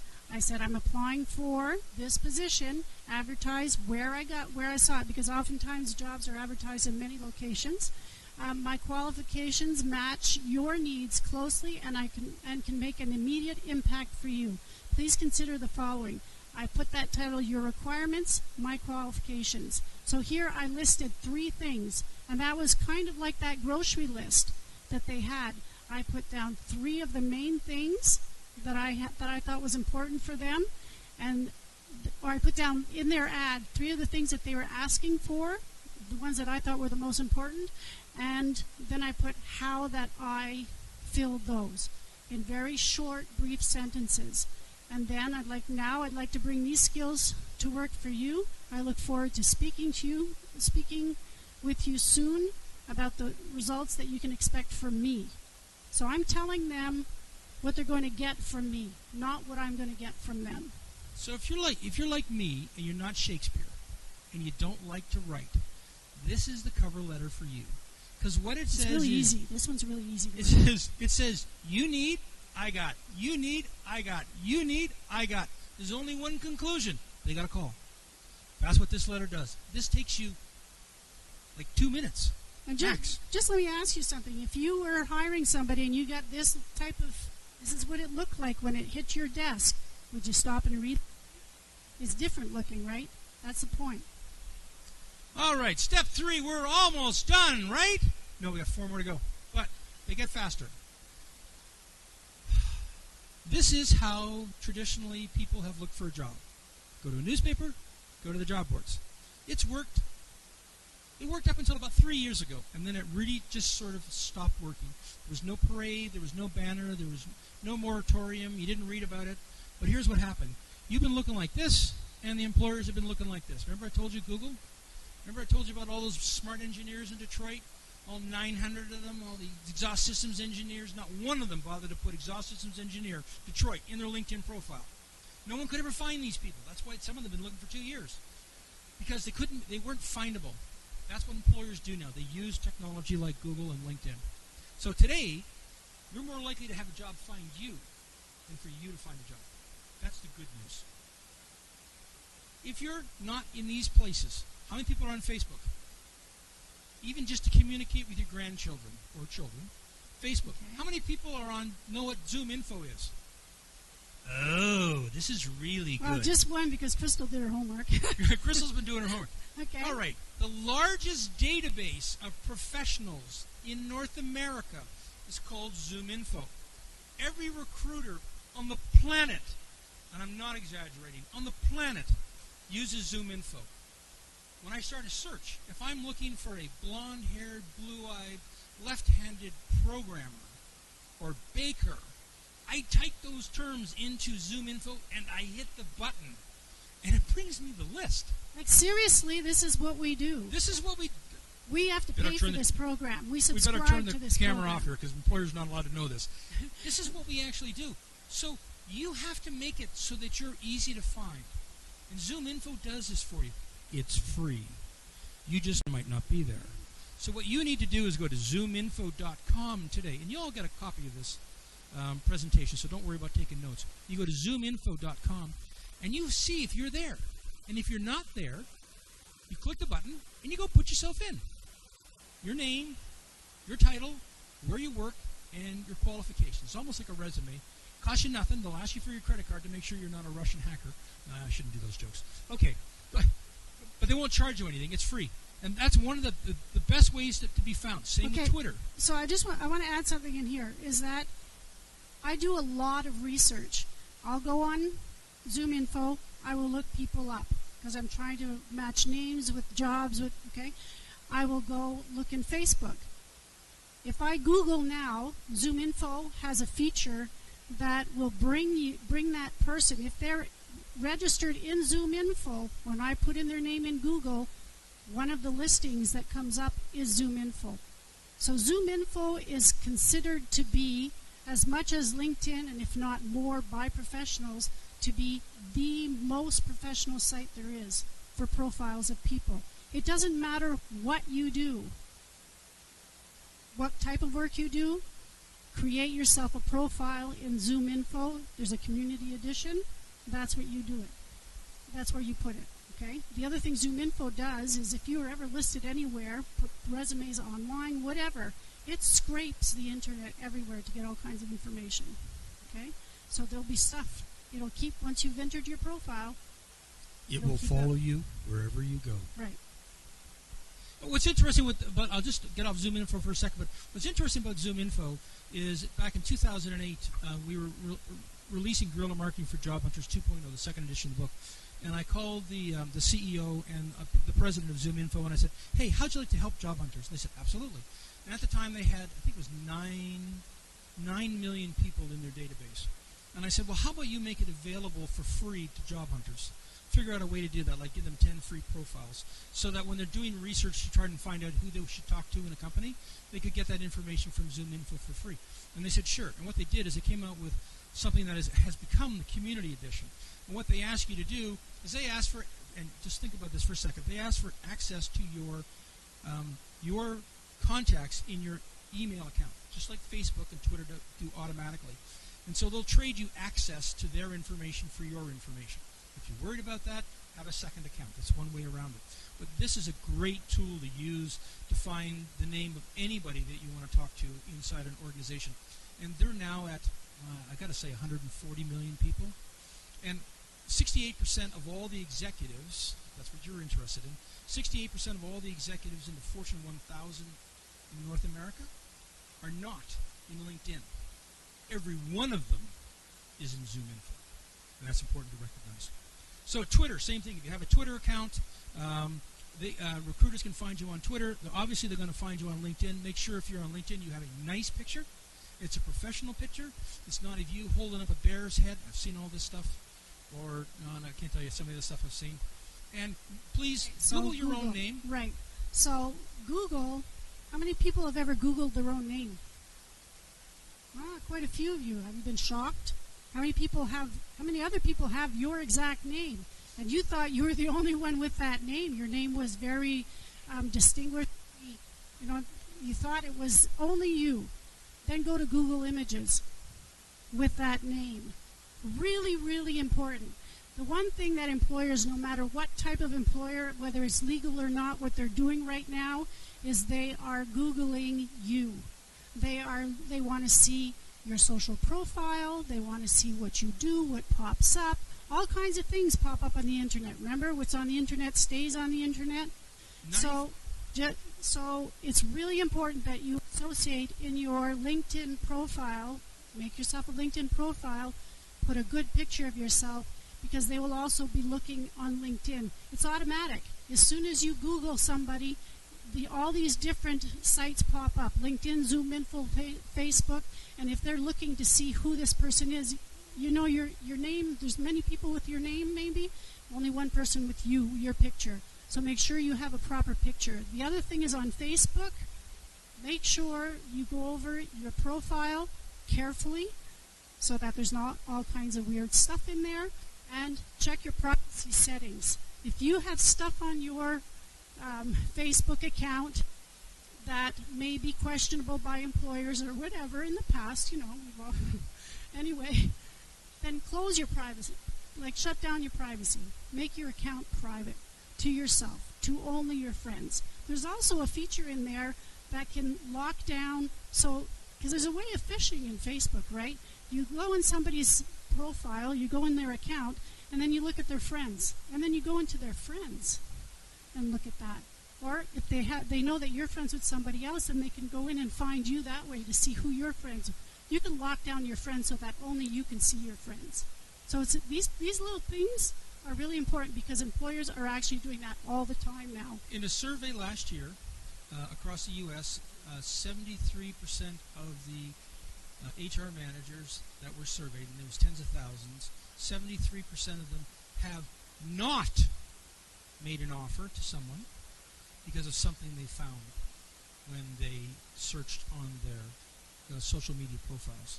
So here was a situation where they were going to make an offer to someone, and at the last minute they checked social profiles, which is what a lot of them do now, and they withdrew the offer or never made the offer. So this is very important. Whether you're reluctant or not to use social media, your employer is not.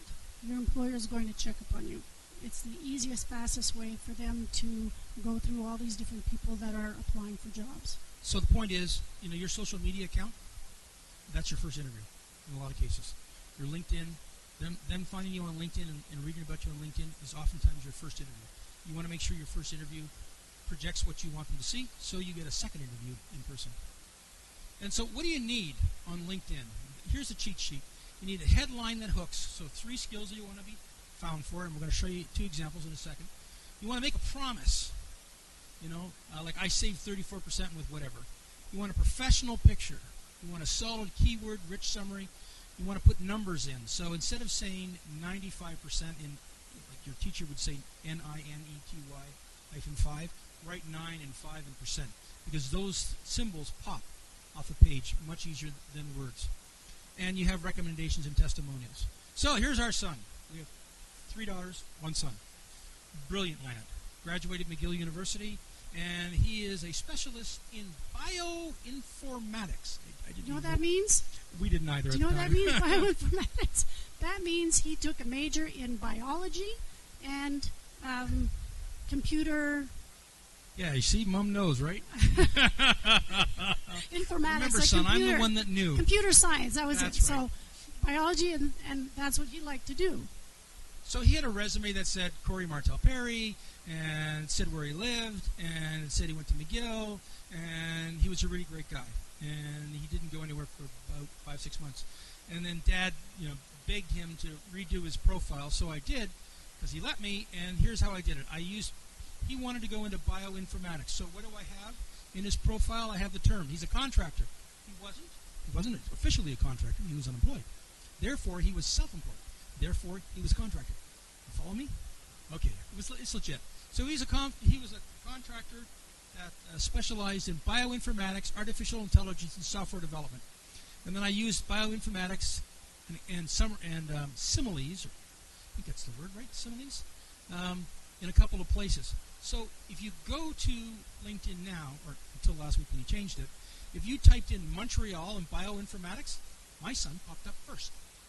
And that's how he got found for his latest job. Okay, so you want to know the funny thing about all this? You see this the artificial intelligence thing?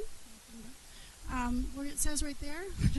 His father said, you know, Corey, it'd be really great if you had like artificial intelligence experience. People are really looking for that. Well, I've taken 3 courses on that. Well, I know how to do that. I've done that when I was at the university doing this project. And I did that here for this professor. Well, he never told us.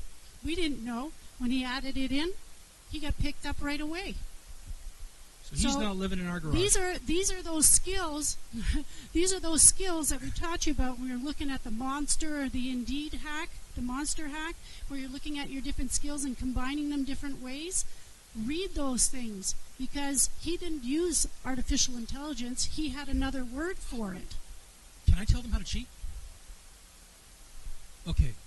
I hurry up? Who's been telling most of the stories today, right? Okay. So, here's a cheat for LinkedIn. Figure out what you want to do, title. Figure out what skills you want to use. Go on LinkedIn, type in those words, and up will come other people's profiles. Read those profiles. See what they did. See how they wrote it. Do the same thing. Use their wording. You'll pop up next time. Like government stuff, right? When you apply to the government, you use their wording. They always have these fancy words for all kinds of stuff. Go right ahead. So here's me.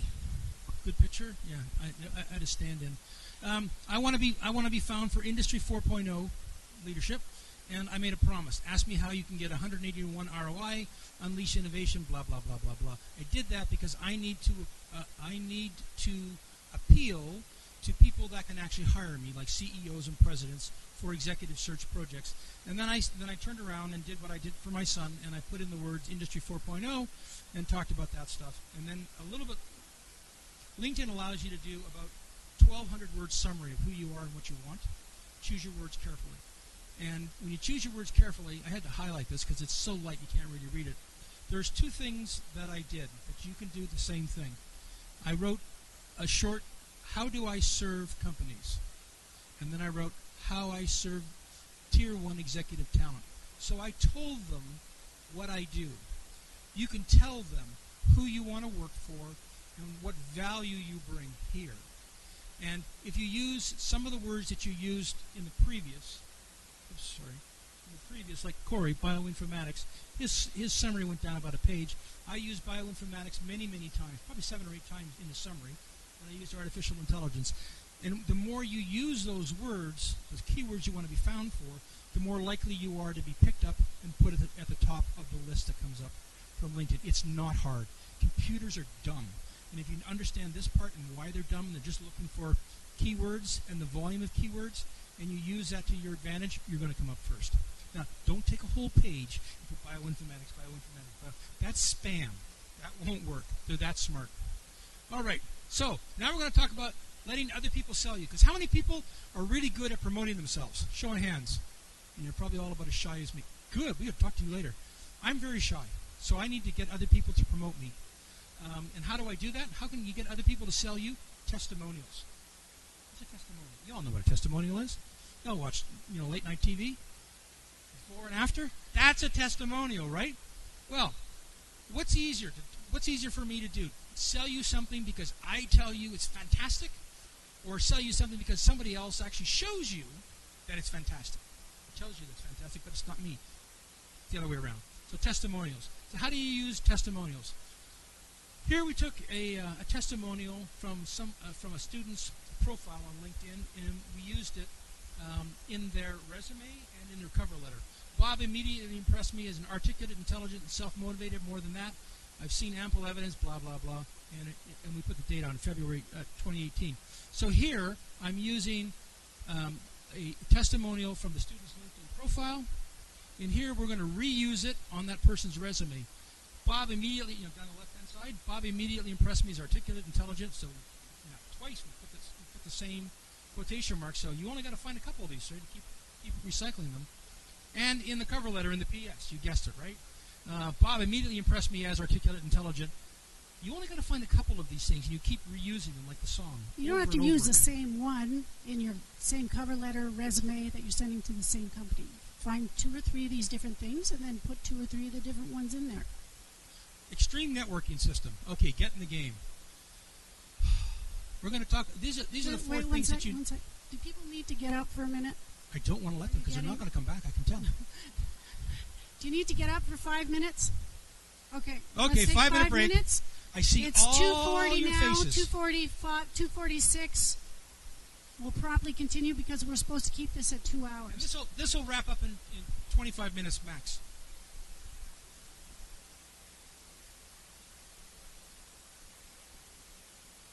All right, gentlemen, ladies and gentlemen, we're now going to talk about networking with the newly departed. And every time I talk about networking the newly departed, people start to think seance. It's got nothing to do with seances. What it has to do with, so most of you have worked here for a long time and you haven't looked for a job, so you don't know that the common speak about how you find a job. People say most people find a job through networking. They've said that for decades. By the way, there's zero proof that counting on the kindness of strangers actually works. Never been a study. So networking, I can tell you right now, doesn't work, and here's why it doesn't work, especially if a whole bunch of people all get laid off at the same time. Because then you're all calling the same, 12 people, right, who love you, and they want to help you, but they're not in a position to. And if there is ever a financial collapse or something happens and the CEO and all the big wigs come down and they put you all in the cafeteria and they say, things aren't going really well right now, so we got a hiring freeze on. Everybody goes, oh, okay, so we're not hiring anybody. That's what everybody hears, right? When you say hiring freeze, we're not hiring anybody. Remember attrition? Talked about attrition. They still got to replace 22 to 24% of everyone in the company. So even though the CEO said 1,000 people, we got a hiring freeze, they still got to hire 200 and some odd people. So here's what happens. The guys, all the executives get in the elevator and go back up to the top of the tower. They go into the boardroom. They go, oh, my God, we're in trouble. We need a solution. Guess what happens? There's this guy who comes walking in the lobby with his water walkers on, and he says, hi, my name is Jesus, and I can solve all your problems. And the receptionist says, we have a hiring freeze. We're not hiring anybody. But I can solve all your problems. I'm sorry, we're not hiring. And he goes back out, down to the next person. There goes the opportunity. So that's what happens in a hiring. When you go into a recession, there's a hiring freeze, and they hear, we're not hiring anybody. It's not true. Okay? The second thing is, when there's a massive layoff, you've all got the same 12 people you're talking to, it gets kind of frustrating, and they get tired of it, and you get tired of it, and you start to feel like a pain. So what's the solution? How do you get into a company that you want to work for, or how do you find the information out about a company you want to work for when your friends that work there won't talk to you because they're telling you that we got a hiring freeze on and nothing's happening? How do you do it? Network with the newly departed. What do I mean by that? You go on Google. Google's the easiest one. You can do it on LinkedIn, but Google's easier. You go on Google and you say, what's the name of your company? Parkdale? You say, I want to go work at Parkdale. So I go, Parkdale. Marketing. Resume. And I click enter. What that tells Google to do is go away and find every resume on the internet that someone at Parkdale who was in marketing sometime in the last 20 years worked there. So an extra trick for that makes it easier, add PDF at the end. So PDF? Yep. But if you add PDF, they're not necessarily, might not get the word. But they're going to get a lot of garbage out that way. So you're going to get a clearer picture. It's going to get resumes that are PDF that are going to come up, but it's still going to give you names of people that have worked there in the past. And then what you do is you read the resume, and we did this live about 4 weeks ago. We're in Ottawa, and we're giving a presentation to a room full of admirals and generals who are in their mid-40s, who are retiring, who've always been in the armed forces, and they look like the deers in the headlight, right? Because for the first time in 40 years, they got to go look for a job. And all they know is the military. So there's an admiral at the back of the room, and he says, you can't do that. I said, sure you can. So on the break, he went and found a company he wanted to work for. We Googled for the newly departed. We found the resume of a guy that used to work at the company that he wanted to go work at. And I put my cell phone on the table, because I had the guy's resume, and I called him and I said, hi, Bill, my name's David Perry. We don't know each other, but I know you used to work at Shopify, and I'm doing some research. Can I ask you some questions? And I did that live. And he said, sure. And then I had to hang up on him because it was just an exercise to prove that I could do it. I said, oh, gotta go. I'll call you back later. Click. The point in doing it is you can find people on the internet that used to work at the companies that you want to work at. Pick up the phone. Don't send them a letter. Pick up the phone, call them, and introduce yourself. Hi, my name is David, and I'm doing some research for. Or you can even tell them, I'm looking for a job. It doesn't work as easy. I'm doing some research, and I noticed you used to work at XYZ Corporation. Do you mind if I ask you a couple of quick questions? You know, and there's nothing wrong with telling them, I found your resume on the internet. This is how come I knew why to contact you about this company. And people don't mind talking about companies. They'll either tell you right up front, oh, no, I'm not interested in this, or they'll say, sure, what do you want to know? And 9 times out of 10. If you're being very humble about it and you're telling them, I'm calling to find out more information about such and such a company, is it okay if I ask you some questions because I see that you work there from this time to this time? And then ask some questions. Now you might be asking, well, why would I do that step? Remember I talked about the top 10? You don't know much about the top 10 companies, right? You just, what you've read, and you think it might be an interesting place to work. What if the boss that you potentially are going to work for is a schmuck? Wouldn't you rather know before you invest all your time and effort in getting an interview and going in and meeting Bob, the schmuck? Wouldn't you rather know ahead of time? Well, if you network with the newly departed, they can say, oh yeah, Bob is a great guy. He's got the ear of the president, or Sally's phenomenal. She's does all this wonderful stuff for her staff, or no, Bob is a real schmuck. In which case, you can take them off the list. Unless you can actually do Bob's job, in which case you want to go find Bob's boss. But that's a whole nother exercise. So here's another thing that you can look for. If you Google, you go on Google, we always use Google because that's the one we use, but if you Google and best companies, Google in the search bar, best companies to work for 2017, a whole list will come up of best companies to work for. You take those companies and you can look into those. Why do you want to look for the best companies to work for? Well, one, because usually the boss or whoever is not going to be a schmuck. But the other reason is these companies, if they're the best companies, they've been rated that way by organizations. If they're the best companies, then they're very innovative also and receptive to out-of-the-box thinking. So if you're going to be approaching a company that's maybe not advertising for a specific position, and you've talked to people who've worked there, and you've found out that are things that, maybe they could improve on, because you know how human nature is, right? You always start off with the positive stuff, but then eventually down the line in the conversation, some of the negative things come out. Then you have to know different problems that the company was facing or that job entails or faces. Okay, so for example, the nurses where we are being given too many beds to take care of, and they're understaffed. Well, it's a big thing going on right now where we are. So you call somebody and they'll give you that information about that. So now you know that this is an issue that's happening in the company. Then you can sit back and think, okay, well, how could I help in that issue? What could I do? What could I give this company to benefit it in the different issues? So this is the whole point in calling somebody to find out information about whether the company is a good company to work for. Who would be the people I would call? Because you have no idea who you could call. If I was doing this or that, who would I talk to? You can get names that way. It's research. Stories. Okay, hurry up now. All right. So This is where the rubber hits the road. The hidden job finder. You're up. It's your key. So we just added this in. You've probably seen this already. I don't know.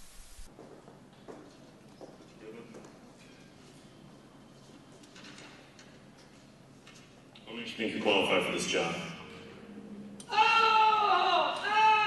Stop punching me! Please!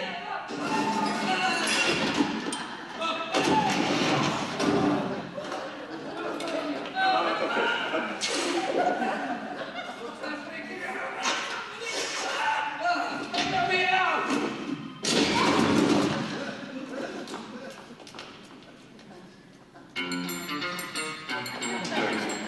Here it is, huh? Get it?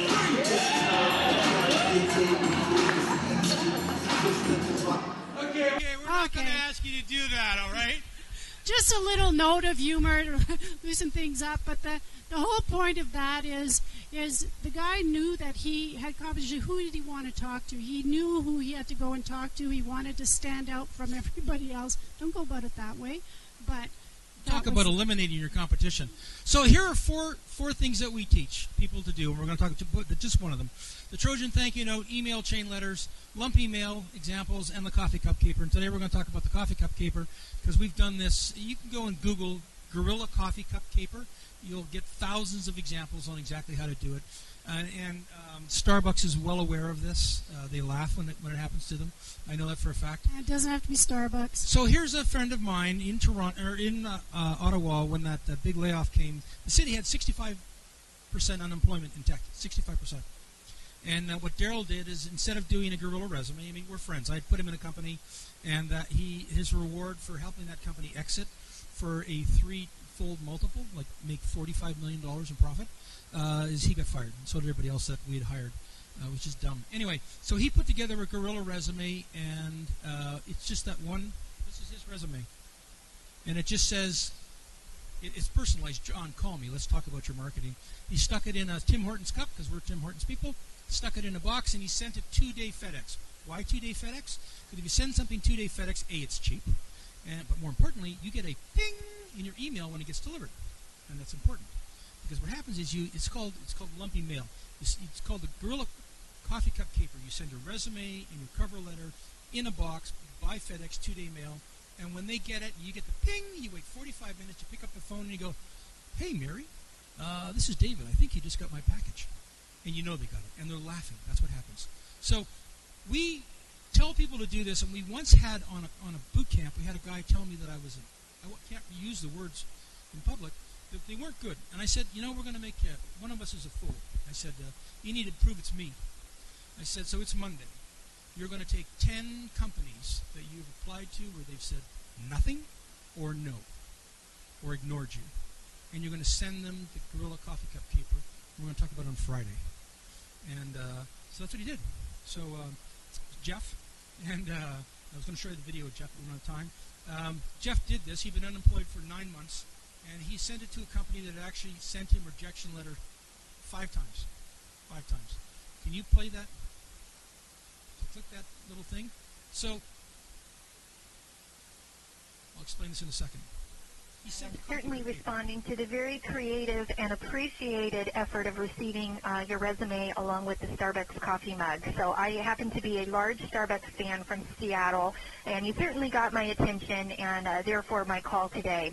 So I do have your resume, and actually there's a couple potential district sales manager positions within our mid-market organization that we'd like to talk with you about. The directors that would be hiring for these positions are either John or Lisa. And so I forwarded your resume on to them and asked them to reach out to you and hopefully set up some time to talk further about some of the opportunities we have here. So anyway, I do look forward to at least talking with you and formally say thank you for the very creative effort, and hopefully, if nothing else, it certainly earns the right for some introductory conversations. So thank you. I wish you a great day. My office number is area code, and again, you should be receiving some calls in the near future from Lisa or John. Have a great day. Bye-bye. So that's the voicemail that he played to all of us over the phone on Friday that he received on Thursday because he wasn't there when this VP called. And to put this all in perspective, he was selling salt, sugar, ketchup to restaurants, and it's a $6 billion company that he pulled this on. So this isn't a mom and pop shop. It'll work in a mom and pop shop. It was a $6 billion corporation, and that was the executive vice president calling back to set up the interview. What's really funny, and I don't have time to show it No, today. because I have something to add. What's that? Okay, so I'm going to cut him off because he's a story guy. This doesn't have to be, it could be something else. I'll give you another example. Our daughter wanted to work at Starbucks, and what she did was she went and got a whole bunch of she just went into a Starbucks and said, "Can I have 5 cups, empty cups?" They gave her the 5 cups, and off she went.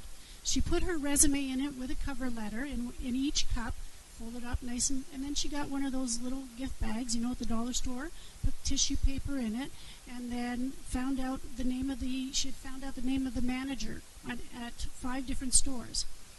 That day, the next day, she went off to the stores. She dropped it at the counter and said, "This is for your manager." Wow.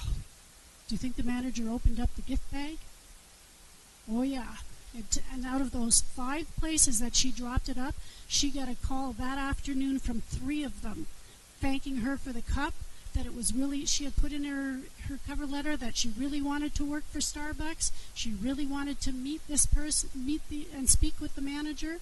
And she got 3 callbacks the next day to go in and meet with the manager that was hiring. Now, this is a company that always says, apply online.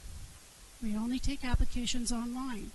There are thousands of companies that say that, always say, you have to submit your application online. You'll go up to the company and they'll say, submit it online. So but who's the person that's going to be hiring? It will be the manager or a director or whoever. Somebody, it's a person that's going to be hiring. So if you do something like this, it doesn't mean they're going to hire you, because she still had to apply online. But she got to meet somebody right away. She was different from all those applications that just arrive online. She got her foot in the door that way. And we've been drinking Starbucks coffee for the last 7 years. That was our oldest daughter, and our youngest daughter still works at Starbucks. Because did you know when you work at Starbucks, you get a pound of coffee every week for free? We're addicted. So let me just finish, Jeff. So I'm in Minneapolis with Steve, and Jeff drives down from Chicago to meet us because we'd never met. And we're having lunch, and the phone rings. Can't make this up. I have the video. And I've got him on a flip video, and he goes, "Oh," and it's the employer. And I have him on video as she makes the offer. And he doesn't accept right online, but what happens is he says, I'll call you back, and blah, blah. So he closes the phone, and he talks for a couple of seconds. I said, "Stop, Jeff. He's getting married. This is a Friday. He's getting married the next day. He's been unemployed for 9 months." I said, "Jeff, shouldn't you call your fiancée and tell her it's okay to call her dad, to tell him he's no longer giving away her to a bum?" "Oh, yeah." And we have that on video. So he took the job, got married, went on his honeymoon, came back, started the Monday after his honeymoon. And we have thousands of these stories. So what if everyone in Hillsville mails a darn coffee cup? Well, you can do other things. If you want to be creative, it's not that hard. You can tape an aspirin to the cover letter, and you put a comment that says, "I'll stop whatever the headache is. I'll stop this kind of headache from happening at your organization because it's a problem you solve." It's a small thing. You can use a thank you note. How many people have ever received a thank you note in the mail? Show of hands. Okay. Doesn't that feel really good when you get a thank you note? Yeah. And you really open up, it's a different shape, the envelope's a different shape. You race to open up that envelope. How would you like to be able to control the mood of the individual that you're going to ask for a job? How would you like to guarantee that they're smiling? You can do that. Take your resume, fold it in 4, stick it in a thank you note, throw the thank you note in the mail. They're already predisposed to smiling because there's only 2 things that come in an envelope that size: a thank you note and an invitation to a party. It's never your divorce lawyer papers, nothing like that. Nothing bad ever comes in an envelope this size. So they're already smiling. And when they open it and they pull it out and it reads, "Thank you for reading my letter," they're already smiling. You're cute and you're halfway home because you're already in their good books. So all I say is just don't do the old cliche. Don't send half or one shoe in a box and say, "Now that I have my shoe in the door, That's just so. Don't do that. Even I wouldn't do that. Okay, I'm just going to give you quickly the Walmart example. So there was yeah. we have a candidate that wanted to work at Walmart, and again, apply online, applied several times, nothing ever happened. One day that candidate, he walked in, he just quietly walked in the store, took notes, all these different things that he could improve or that could be fixed. You know, things that were bugging him about the store as a customer. And then he went home, he wrote up his resume, and in his cover letter, he wrote in that cover letter how he could, to the hiring manager, so he found out who the manager was at that shift and that day. And in his cover letter, he just simply wrote, I've been in your store, I can help you improve on this, that, and the other things, and this is how. And then he brought in his suggestions. He went back the following day, went to the counter at the customer service, asked to give this letter only to the hiring manager. It didn't look like a letter, it just looked like an official envelope. So he asked to give it to not the hiring manager, the manager that was on duty that day. And so gave it to the manager opened it up, he got a phone call back. Because there he was. So and he still works it's there. not that hard to walk in somewhere. Go in if you want to work somewhere. Go in, see what it's like. See what the feel is. Talk to people. Okay, so we're almost done. I have to show you this one. Now, this is an executive example. Talk to me afterwards. I'll give you hundreds of examples of this guy. This guy is Steve Cobain. Nice guy. Got a phone call from him a couple of years ago. Not a couple of years, probably 10 years ago. And he said, my wife heard you talking on the radio and I want to talk to you. So here's what happened. This guy used to be the president of Mellon Bank in Pittsburgh.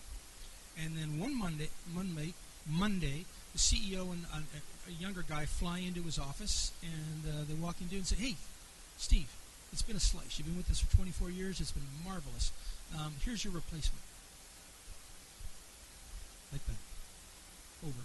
We got you outplacement. We'll give you 2 years of severance. We got you outplacement. And they walked him out of the building as the president of Mellon Bank. They put him in outplacement. He was there 9 months. He sent out 1,400 resumes. He had 3 interviews, 0 offers. He goes home to his wife that Friday and says, we got to move. There's no jobs for people like me in Pittsburgh. And she said, well, you know, the kids and I, this is home. We're comfortable.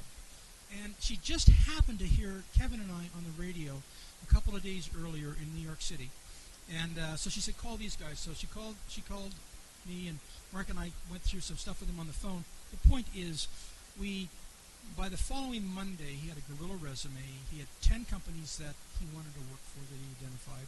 So he sent out 10 coffee cupcakers. He had 8 interviews, 6 offers, 5 weeks. That's from nothing. 5, and when he accepted an offer that night, 2 guys from the other companies came over to his house, to try and talk him into doing something else. This can happen and has happened at the non-executive level over and over and over again. So, the interview multiplier. Kaizen, we want to talk about your job search. What's working, what's not working, what's next? Okay, so what's important about that, it's a very quick step, but it's a very important step, is you got to stop yourself. Every week or every 2 weeks you have to stop and look at your plan and say, okay, what's working for me? What's not working? If this is not working, then how can I improve it? What could I do differently? You can't just keep doing the same thing. It has to be fluid, and you have to adapt as you go. So you take all the different things and you try different things. This is a lot of stuff to do. You may not be able to start, you probably won't be able to start it all at once. So you keep adding things, and then you get more ideas and more ideas as you go. Things that are not working, maybe because of where you live, what the industries are here, don't use them. Things that seem to be getting you some results, continue using them and develop them further. All right, and we're going in the home. We're going into home, the job offer maximizer. So there's a bunch of things that you need to do when you get down to the point where you're starting to talk to the employer, and they're on the screen here. You need a follow-up program, and there's a whole bunch of things that are involved. But I want to talk about the two-way interview. The two-way interview, and let's talk about how this operates, how to prepare, what to ask, and how to handle the money question. So for most interviewers, this is how it looks. You're getting a job You'll get a call from a recruiter. You'll talk to the recruiter, then you'll talk to human resources, then you'll talk to the hiring manager, then you'll probably talk to the hiring manager's boss, and then you'll get an offer. That sound about right? That's about right. Well, the problem with that is this is a minefield, and every time you go between one, you can get blown up and taken out of the contention. It's a whole lot easier to do what we're going to show you. If you go after the hidden job market, you are a job market of one. You're not one of 100 or 500 or 50 or 10. You're a job market of one because you're going after those 10 employers. And it looks like this. You talk to your potential direct boss. You might talk to the hiring manager. You're going to talk to your direct boss, and they're going to make you an offer. So it's one interview, maybe two. You might have to go and talk to HR. And the way you get there is you send them your Guerrilla cover letter, your Guerrilla resume. You have coffee. You discuss about what you can do. And if it's a big enough problem that they have that you can solve, they'll make you an offer. They may send you down to HR just to make sure that there's no skeletons in the closet, but the offer comes that quickly. And you've just skipped all the other steps, and there's no competition. It's you and nobody else. All right, so how do you get there? How do you prepare? Well, we talked about networking with the newly departed. How many people know what Glassdoor is? Oh, you all got to write this down. Or you get the slides. With Glassdoor, if you want to know stuff about a company before you go in, go to glassdoor.com. A lot of companies in America are already there, and it's where employees go in and actually rate their own bosses and rate their own companies. The insider information you can gather is outstanding. You can look them up on blogs, and when you do go in to talk to the hiring manager, you want to prepare yourself to talk about trends in the industry, not just about the job, not just what the responsibilities are about the job and their problems, but what's happening in the industry, so you can talk like you're an insider, and it really increases your value. And when you go into an interview, I strongly suggest, has anybody ever been in an interview where the interviewer said, "So tell me about yourself"? Yeah. And they do that because they have no clue what to ask you. When someone says, "Well, tell me about yourself," what they're saying is, "I have no idea what to ask you, but I need to hire somebody, and can you please tell me why you're the best person for the job?" That's what they're saying, but they just don't use those words. So instead of doing that, instead of risking blowing your time in a perfectly great job, what I suggest you do is what I did with Kevin. And Kevin, my best friend, he would go into interviews, and he got 36 interviews and 35 offers. 35 offers in a 3-week period when we had that 65% unemployment in tech in our town. And he did it because he got picked up by his profile, and when he walked into the interview, he had a bunch of questions. And Kevin's an engineer, but he's also shy. And so we worked on that. And I said, when you go into the interview, what I want you to do is I want you to have these questions I want you to ask. I wrote them all. He didn't. I said, and when you go in the interview, you say, "Listen, I'm a little nervous. I got to admit, I don't interview much. I'm a little nervous. But I've written some questions that I really think are important that we get around to asking. So I know I'm probably only going to get to ask them at the end. So can I give you a copy of the questions?" And the interviewer said, "Sure." And what happens is they're not prepared to do the interview because they don't know what questions to ask, right? But they want to hire someone. Okay, so they pick up let me finish this. So they pick up a piece of paper and they start reading the questions. And the first time he did this, because he didn't think it was going to work, he said, he calls me back on the car. He goes, "Oh my God." He picked it up and he says, "Oh, can I ask you this one?" And he said, "Sure." And they asked him the question number 3, and that started the discussion. What you don't want to do is go to an interview. If you've been to an interview, it's uncomfortable. They ask you a question, you give them an answer, they ask you a question, it's like a boring tennis match. What you want to do is have a discussion about what's going on in the organization and how you can possibly help. When you do this and you go in with the questions ahead of time, you start the discussion. And it's a discussion of peers, not employer and prospect. Peers. That's so why it works. There's a big chance that you're going to be applying to private sector, private companies. This is a good thing to do in private companies. Public sector is a different story. Public sector, government organizations, they have very specific questions that they have to ask. They will note down absolutely everything you have. There's a panel usually, 1, 2, 3 people. They each take their turn in asking you a question. Answer their questions as best you can, and as you've done the research, you'll have information about that. I would strongly advise when you get to past HR if you are in a government position. So the the first people that are going to interview you probably will be HR panel. Then if you beat that cut, then you're going to be interviewed by a director or whoever is going to be the person that you're going to be working for. If sometimes there's 3 or 4 different positions and you've been pulled from a pool, and they'll be interviewing for it, so you'll get a director from each different division that's sitting in to ask you questions. Answer only a question. Don't volunteer a whole bunch of extra information, because that can knock you out of the ballpark. Okay, so in government you answer what's asked. In private sector you answer and you can elaborate on your questions a lot more. The other thing is when they ask you, tell me about yourself, they want to know about your work self and what has to do with that job. Not that, well, you know, you grew up here and you have this many sisters and this many brothers and all this other stuff. They're not interested in any of that. It has to be very pertinent and relate directly to the job. So here's the easiest way to answer that question, by the way, when someone says, well, tell me about yourself. What would you like to know? They'll tell you. And then you tell them that. It's real simple. You don't have to guess. You'll know.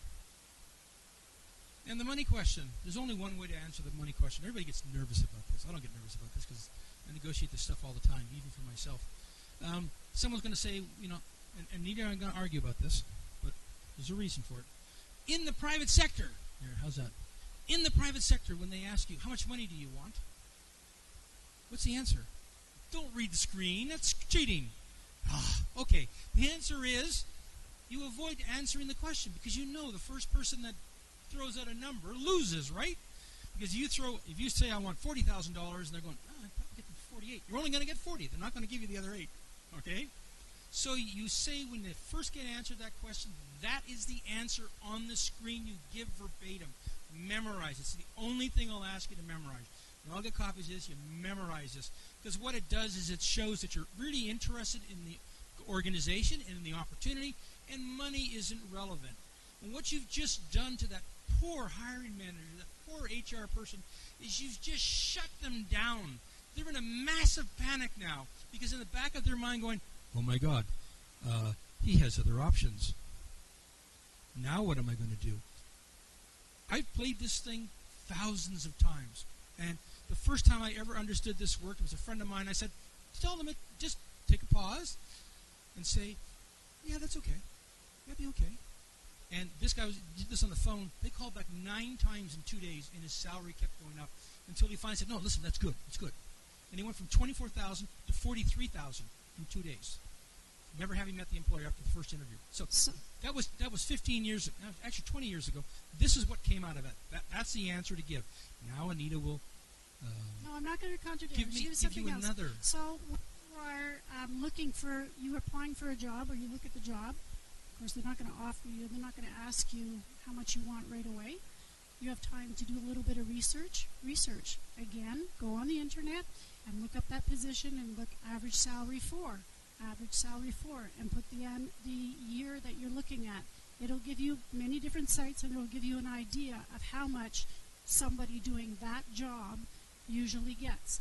If they ask you the salary, you could tell them that you're sure that they're going to be fair about it, that you've looked at the range, you've researched the range, and the salaries go between, I don't know, maybe $18 or $22 an hour and $32 an hour, and you're sure, and you can just answer them. I'm sure you'll be fair with my experience. You'll be sharing it'll be fair whatever you offer me. You don't want to give them a number, because then again, if you're not their number that they have in mind, you're going to get knocked out of the game. And if they give you a low number, do you know what $1 an hour is worth to you? To each of you if you're full-time? What's $1 an hour worth? $10 an hour is $20,000 a year salary. So every $1 an hour you get, an increase, is how much money? $2,000. So instead of saying, well, I really wanted $42,000, because they offered you $21 an hour, or they offered you $19 an hour, and you really say, that's $38,000, and you say, well, I really wanted $42. Well, the difference, the delta between 38 and 42, that's a huge number in their mind. But the difference between $19 and 20, it's not a huge delta. And so negotiate. If you're down to hourly wages and you're making less than $60,000 a year, negotiate by the hourly wage of every $1 an hour. because it adds money to your pocket. The other thing you can also do is you can be flexible on wages. So I'll give you an example. When I was first starting out, I got a job putting together a program for a school board. And the school board wanted to offer me a certain amount of money. I thought, no, that's way too low. But I didn't want to get knocked out. So I said to them, well, you know what? I can do that. It was a 37.5-hour-a-week job. Excuse me. So I told the interviewer that he was the director I was going to be working for, I told him I can get this job done in 23 hours a week. If you give me that salary, I'll do your job in 23 hours a week. He said, that's fine. You won't need to discuss this any further. And I got the job. It wasn't made public. I worked my 23 hours. I got the job done that he wanted to have done, and I got the salary that they were offering, because that was what they were capped at, that salary. They couldn't offer anything more. There's all kinds of things you can do. Days off, flex weeks, all kinds of things that you can do so that you could equal out the same amount of salary one way or another that you want. 3 minutes left. So I started out by asking the question, are you willing to pay the price for success? And there are 5 action steps. We've talked about you know what to do, you have the desire to do it, you're willing to do it, you're able to do it, and then you get out and do it. So I want to bring this home really quickly, and I want to thank Crystal for inviting us. What's so important is the last one, actually doing it. And I was talking to Crystal. We get these requests all the time, like one a week, and we don't often go. We went here because she assured me that she could make this happen quickly. It's normally 7 to 8 months between when you first contact us and we give a presentation. That's how long it takes. How long did it take here, Crystal?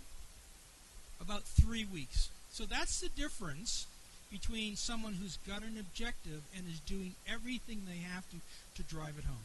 Thank you. That was hard work, and you did a good job. Yeah. And I have one thing I want to add to that. Just get out and do it. I used to tell the students when I was teaching to use the Nike slogan, just do it. You're going to be scared. It's going to feel weird. It's going to be uncomfortable. Stop thinking about it. Just do it.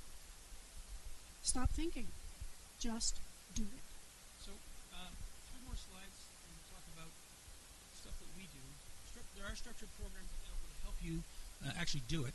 The one on the left-hand side is an executive home study course that we have on our website. That's the URL. If you're interested, it's expensive. Well, expense is relative. It's $997. So it's expensive. It's primarily for executives and managers. The home study course is less expensive. It's $497. The new online course is online. It's a 10-week boot camp, and if you actually don't have a job, this is a 6 to 8 hour a day activity that will drive you through.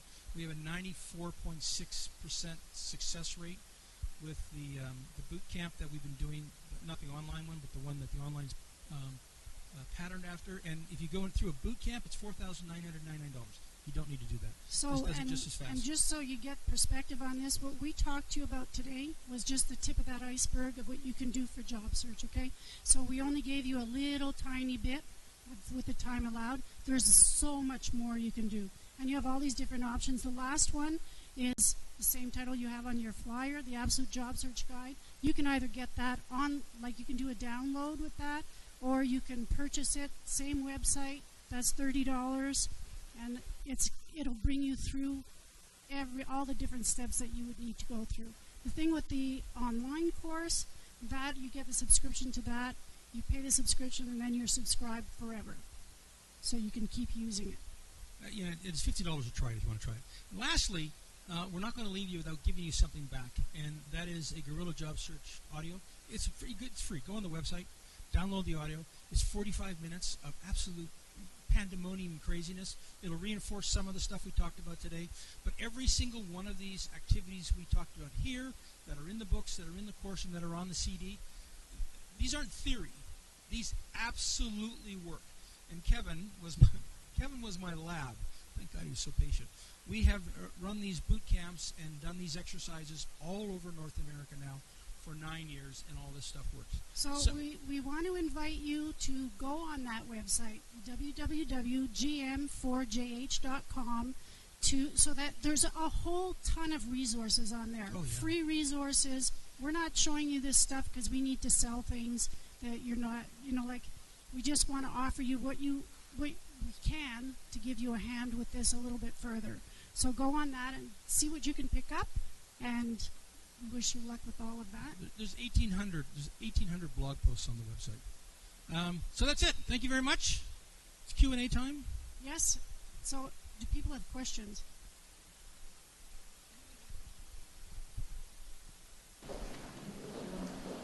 Show of hands. Anyone have a question, or did I exhaust everybody? I don't need them. Okay. You don't need them? Oh, I love you. Okay. My question is, when you're trying to call people who network with the newly departed, how do you know that they're newly departed? That's a good question, and I guess I wasn't clear. What you do is, do I need the mic? I do need it. So the newly departed, you find them. What you do is you Google them, and up comes a resume. So people that are working at the company that you want to go into shouldn't have their resumes up online, right? Oh, that's true too. You get the resume and you read that they used to work at XYZ Corporation, 6 months ago or a year ago, and no one has ever been electrocuted, zapped, vaporized, punished. The police have never shown up for asking somebody this on the phone. The worst thing that can ever happen is they think you're crazy and they hang up. And you can do what I do if you want to. You just call them back and say, we just got cut off. And they laugh, and then they answer your question. I'm pretty bold. Or you can just go on to the next one. Does that answer the question? Anybody else? Okay, so there's an exam now. If you want your car keys back on there. Do you use Beyond.com? Yeah, I have. Yeah. It's almost any job board you can use, and Beyond.com is good. I have talked about them a couple of times in the last 2 Guerrilla Job Search books, and I know the president. I know most of these guys in Dallas that own these companies personally. Monster is the largest, and Indeed is the largest now. That's why I just said to go there first. Just use what you're comfortable with. If you're used to using that and doing research on it, go ahead. But if you're not finding enough stuff, go to Indeed and look on Monster also. How about these fancy formats that you guys have displayed today? Where do you get those? With the sidebars and... Oh, that's called Word. That's what you call that. Word. Yep, you just Word process in Word. draw a box, Learn fill them Word. in. Yep, there are boxes and the line that I inserted and the text box, use the text box. When in doubt, try it out and do it cheap. Yeah. Do it cheap. Got to be more questions. No? Okay, does anybody feel better about what they're about to do? Yes. I got a couple of thumbs up there. Good.